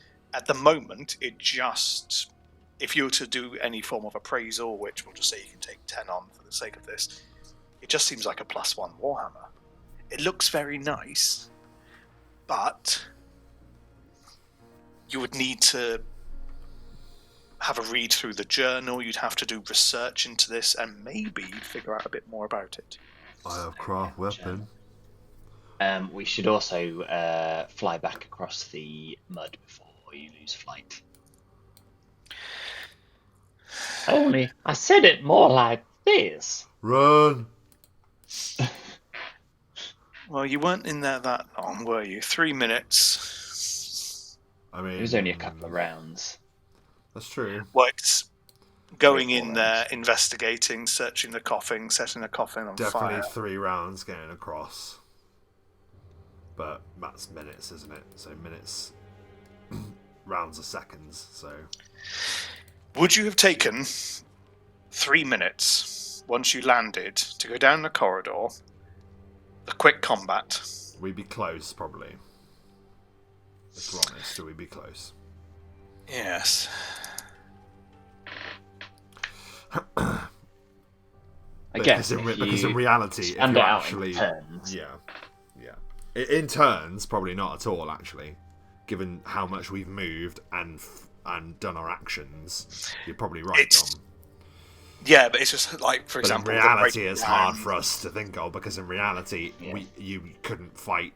Obviously, you wouldn't fight a vampire anyway, but you couldn't fight someone and kill I could them. fight a fucking vampire. Yeah, I could finish him in under fucking 3 minutes. under 30 seconds, yeah.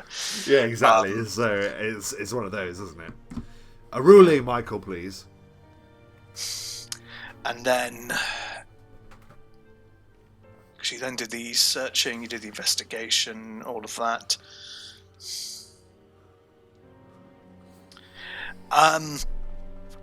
Roll me a d8, and on a 1, you roll me a d8, and on a okay, fine. I was gonna say on a 1 you wouldn't have, it would have expired. So Quick! We basically just made it. pretty much. And literally, the second we're above the ground, it's like. Do you want to do the strength As- test again? You avoid a rather nasty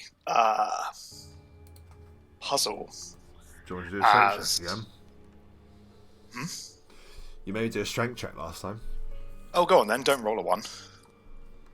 Otherwise, someone's gonna struggle in the mud. Yay! And you both make it to the other side, Oh, that was close. I felt it wear which off. means you're able, in theory, to navigate yourself back to the entrance.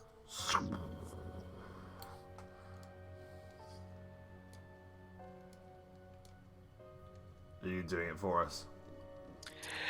I just felt. I'm just watching.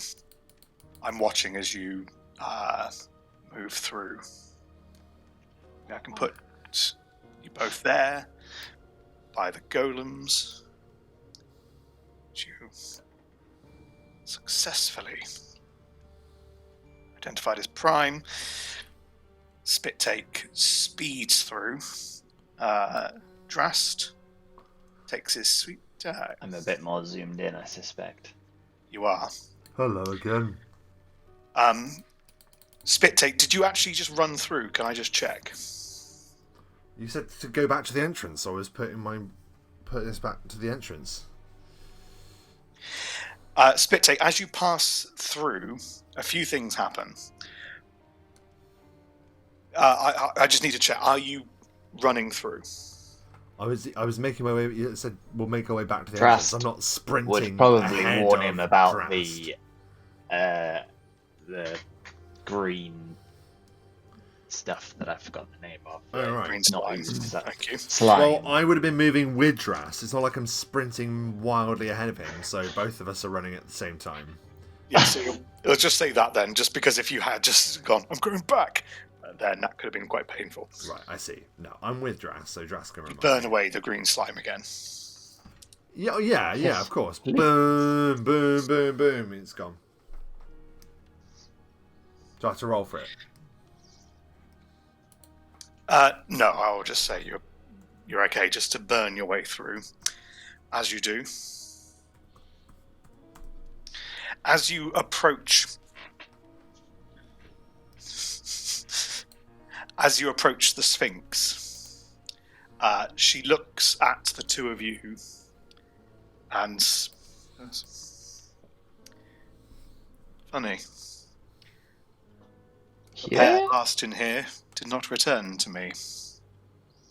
Well, not like this. She looks down at the pile of skulls that she's standing upon. I do not know where they are, but I am hungry. They can't have been very good, could they? The question now is this. Do you wish to pass? I have Do a you wish question. to go further? Can I ask a question? Why didn't you tell us about the vampire down there? I don't know what Keraptis has around here. I don't know what lurks around each corner. Only what I can see. You shouldn't let him boss you around. Yes. You should It's strike out on your own. Were it so simple. Do you remember what I posed to you for you to leave? Where you are now. Was it a riddle? Coffin. It was coffin, right? And you? Looks at you, Rob.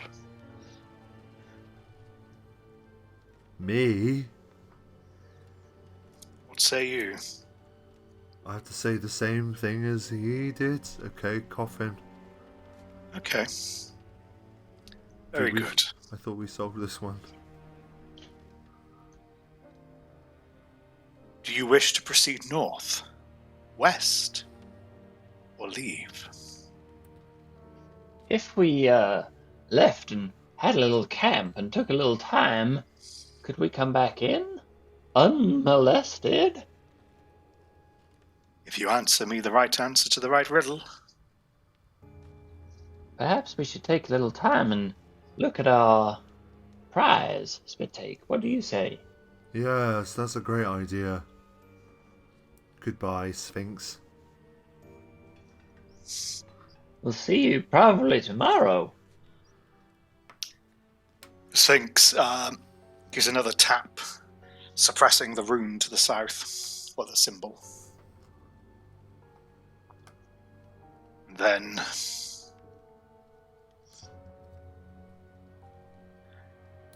gets comfy on its skulls as the two of you go to leave. Much obliged. Yeah. Does look comfy. You go those to leave. skulls.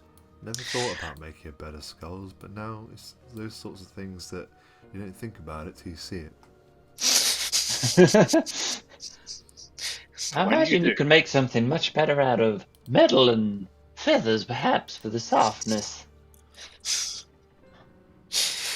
And at that point, I'm going to take you back to the overlay where we can talk about what you do at camp and then what the plans are following. So you descend the mountain and you head south, and within walking distance there is the small settlement of Yellowreach. very small. You wouldn't find anything valuable really here. Basic supplies if you needed them. But enough to get a room for the night and have some safe rest, were we to say. I think rest and safety is very valuable. Oh, certainly. Beyond the value of money in some cases.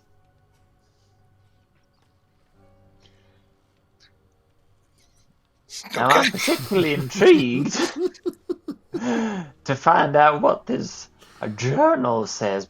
Perhaps you'd like me to read it to you. If you wouldn't mind, as I mentioned before, I cannot read. That's okay. It can be a good bedtime story. I am feeling quite tired.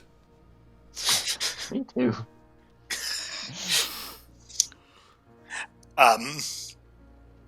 You find, firstly, this is the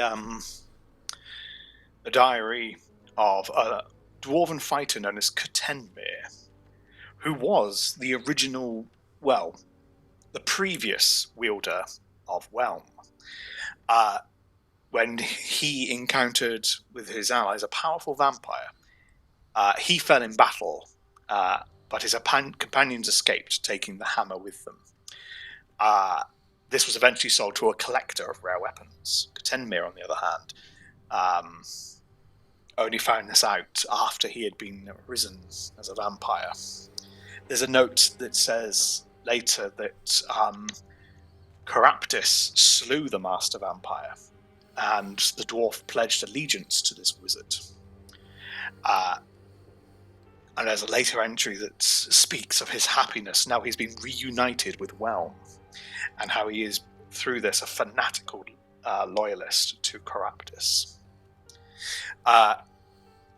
In terms of information about Whelm,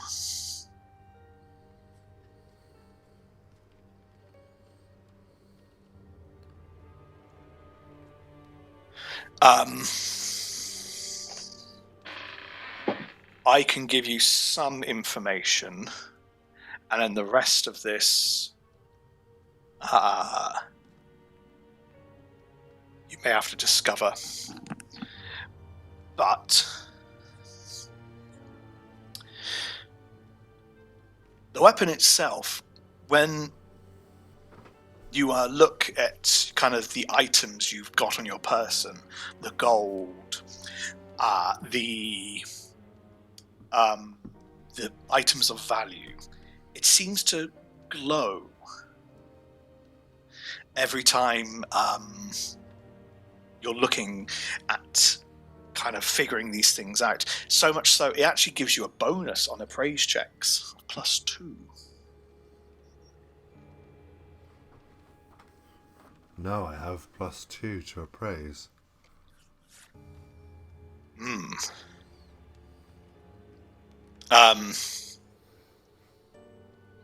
However,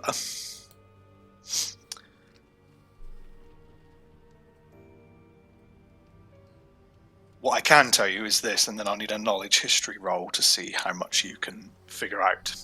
The hammer known as Whelm appeared most recently about 20 years ago in a dwarven community beset by ogres, though no report of its creation by those dwarves exists. Wielded by a dedicated dwarf soldier named Katenmir, the weapon proved quite powerful against the clan's enemies. Katenmir later left his ancestral home to become an adventurer, and he and the weapon promptly disappeared from sight. If you give me a knowledge history roll, I'll see if you know any more. 19. Not enough for the moment. If you can either get some more information or spend some sufficient rest, you might be able to assess this again. And in doing so, I should you have might added my cunning knowledge for that, shouldn't I? That would have been more sensible. Mind. I mean, maybe another day. But there's something about this weapon. If you could figure out more of it, and on top of that, you might be able to figure out how to channel and unleash a hidden power that lies within it. However, that will be a conversation and something to be figured out in a later session. And so here we are, everyone. End of session 2 of White Plume Mountain, and believe it or not, you both survived. Yes.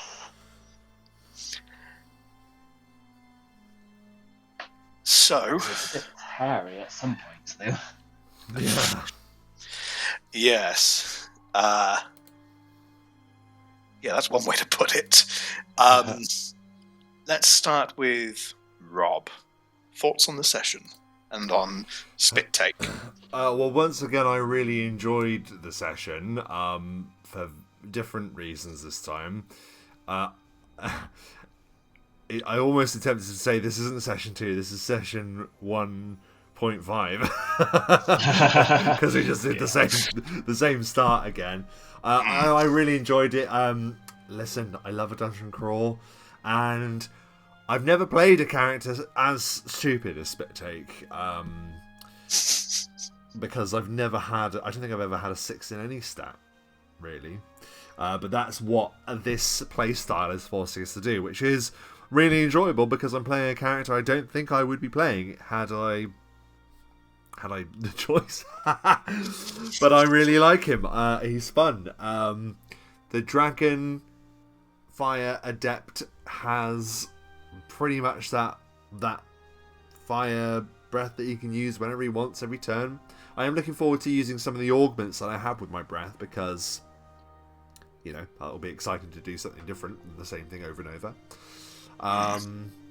And I'm kind of liking that I can lean into the idea of Festoon Reacts, who was the dragon that the worm mentioned as well. Oh, that's why I recognise the name. I thought you'd said it earlier in the session, but of course it wasn't. It was the worm that said it. Yeah, so the worm was wrought into existence by Festoon Reacts, and I just decided, because we had to come up with another character quickly, that because he's a Dragonfire Adept, it works that he's in the service of Festoon Reacts, and he is there to basically provide heat and cooling for magical item creation. That's his entire purpose. But he is now been sent for. Yeah, did you not hear him say that? He says, like, I heat and cool. Like, that's how you forge weapons, isn't it? So that's his deal. And he's now been thrust into the wide world. I met Drast and gone on these adventures, and I'm really enjoying him being around. I really enjoyed the terror that I felt when we realised we were facing a vampire. I really enjoyed the room with all the bits falling out of the ceiling. Yeah, lots to think about, and so far, tactically, I don't think we've put a step too wrong. I think we've been quite spot on, despite my idiocy. But there we are. That's what Excellent. I think, anyway. And Dom, Drast Skyhammer. Yeah, I very much enjoyed playing as a factotum. Just so everyone's aware, the reason I was doing a really stupid, annoying voice was because I've got a charisma of 5. So the reason nobody likes him, or perhaps don't trust his charismatic skills, I sort of decided to play the annoying voice aspect of it. And I thought him being a bit of a prospector works quite well for somebody who probably doesn't get along with very many people. So he's probably usually a bit of a lone prospector, but obviously Spit Take quite likes him, and he quite likes Spit Take, so they get along quite well. In terms of the class, I think it's a really interesting one. Like, it's a sprinter. It's like you go in, you solve one problem, you can put all of your efforts into that, or you can spread out a little bit more, but very limited resources, kind of sort of the opposite to the Spit Takes class, like who can just keep going all day. So they're quite good foil for that, and a generalist rather than a specialist, which is quite nice. The adventure I really enjoyed. The one thing I would say is the jump check thing seems like bound to fail at some point, right? I don't know. I don't know how a bigger party would get through that, because you're never going to have everyone be good at jumping. You might have more equipment if you'd actually played up to that level, though. Like, you just tend to Yeah. pick things up. So, one thing I was thinking, if Spit Take wasn't as stupid, maybe go back and try and like hack something to make bridges between them or something. Oh yeah. The thing is Yeah. there are options. There's also talk about what you would do if you used rope to like piece yourselves together and do that. I can tell you now though, the DC to succeed clearly was 14 or more. Oh, I would have been in. Wow. However, if you got a 12 to 13, that was a partial success. So you The land character on would it. have landed and then- on the disc, but is wobbling dangerously. Yeah. You then had to make a DC 15 balance check, Dead. or slide off and treat it as the next result as a marginal success. Marginal success, the character didn't clear the gap, but can grab onto the edge of the target disc with a DC 15 reflex save. If he succeeds, he can pull themselves up with a move action and a DC 20 climb check. If they fail, either the reflex or the climb, they fall. And if you get a 9 or below on the jump, you just fall in. And this is horrible because you get the initial damage 1d6 and 2d3 non-lethal, apparently, for falling into liquid. But every round, you take 10d6 points of fire damage for being immersed in boiling mud. Wow. Yeah, even And my. Yeah, we definitely made the right ability, choice there. Then. yes. Yeah. And if you're on one of the discs when a geyser blew up, you'd risk taking contact damage from it as well. Yeah, I'm glad we Horrible did what we did, and that to me as well. I mean, don't get me wrong, I'm really enjoying the modules and stuff, but that, I think, if I was designing a dungeon, for the life of me, I wouldn't have that many repeated checks. Which then, if you fail, then you then make more rolls, which then could fail and then succeed. You could literally be in that room for like an hour. Yes. And I'm not saying we should bomb through gameplay, but like that, for instance, I would be like, after a while, I'd be like, man, can you imagine if there was 6 of us doing this? There's 6 of us had to do that. Oh my god, you'd be there all evening. pretty much I guess you'd hope that there'd be some, like you were saying, clever way of. Well, I'm sure there would be, yeah, and exactly. Yeah. That's the way you would do it, isn't it? You would either lash them all together somehow, tie ropes to each other or whatever, and. Or yeah. But then sometimes it's quite nice to just have a bit of throw caution to the wind and just give it a go, like the rush whole, it, yeah. you know, just try it. It's more fun if you just go. Yeah, I suppose like a Stop fighter much. and a strength-based character wouldn't have too much issue with that, I suppose. Maybe a rogue. But then, Drast, don't you haven't you got lots in skills? Yeah, intelligence is added to any intelligence bonuses added to the strength checks. Do you mind me asking what your jump check is? Well, it's 7 because I hadn't put any ranks in it really. I put 1 rank in it so that it's trained, and so that I can add the one-off bonus. But Yeah, with how many jumps that would be there and back, I'd have been gone. I'd be guaranteed 100% have gone it, and even my thing that I have that would potentially help me from fire would still be. I still wouldn't be enough. I don't think. wouldn't Yeah. be enough. No. If you could survive, I mean, it's a 50-foot drop, so if you could survive a few rounds of that, you might be able to either swim in the mud somehow to one side, and then somebody climb up on a rope. But 10d6 per round swimming as a dwarf. yeah, No, dead. Yeah. Yeah, glad we decided that. But yeah, all the encounters were really fun. I really, really enjoyed it. it's interesting. I mean, I was reading a while back what the 3.5 editors did to adjust it from the original one. And I was reading what happened in the area you were just in, because originally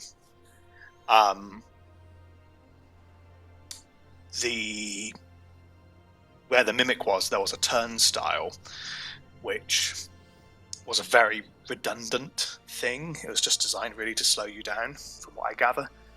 But the room with the golems, which you were fine with, if you were too late or you guessed the wrong one, the one number 9 would have attacked you.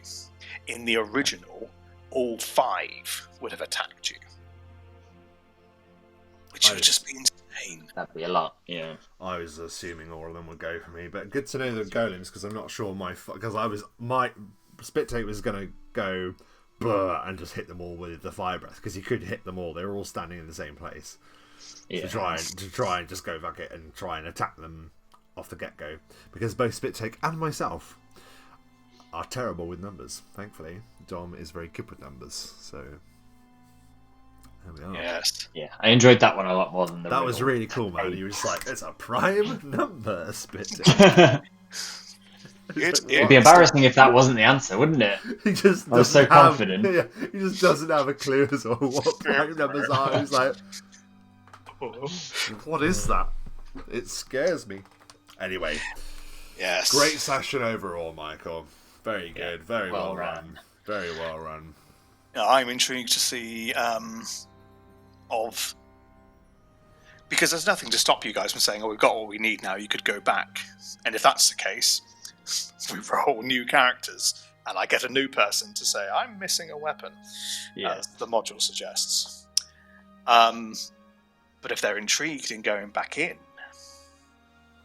there are 2 paths that await before you, and you know what some of it entails, but the other one It's a mystery. is. I'm looking forward to it. So, really, with what I'm left to say is to those watching, is there anything you would have done differently? If you have played the module before, either the original or a current update version, how did it go for you? Did anything in that rendition trip you up? Or were you able to find your way over the boiling mud? But put those in the comments, hit us up as always, give us a like and subscribe. We should hopefully be back on Twitch in the near future once we're back to full strength with all of our party. And then really, all that's left to say is bone them rolls. Bone them roll. Burn them rolls. Burn them Inches. rolls.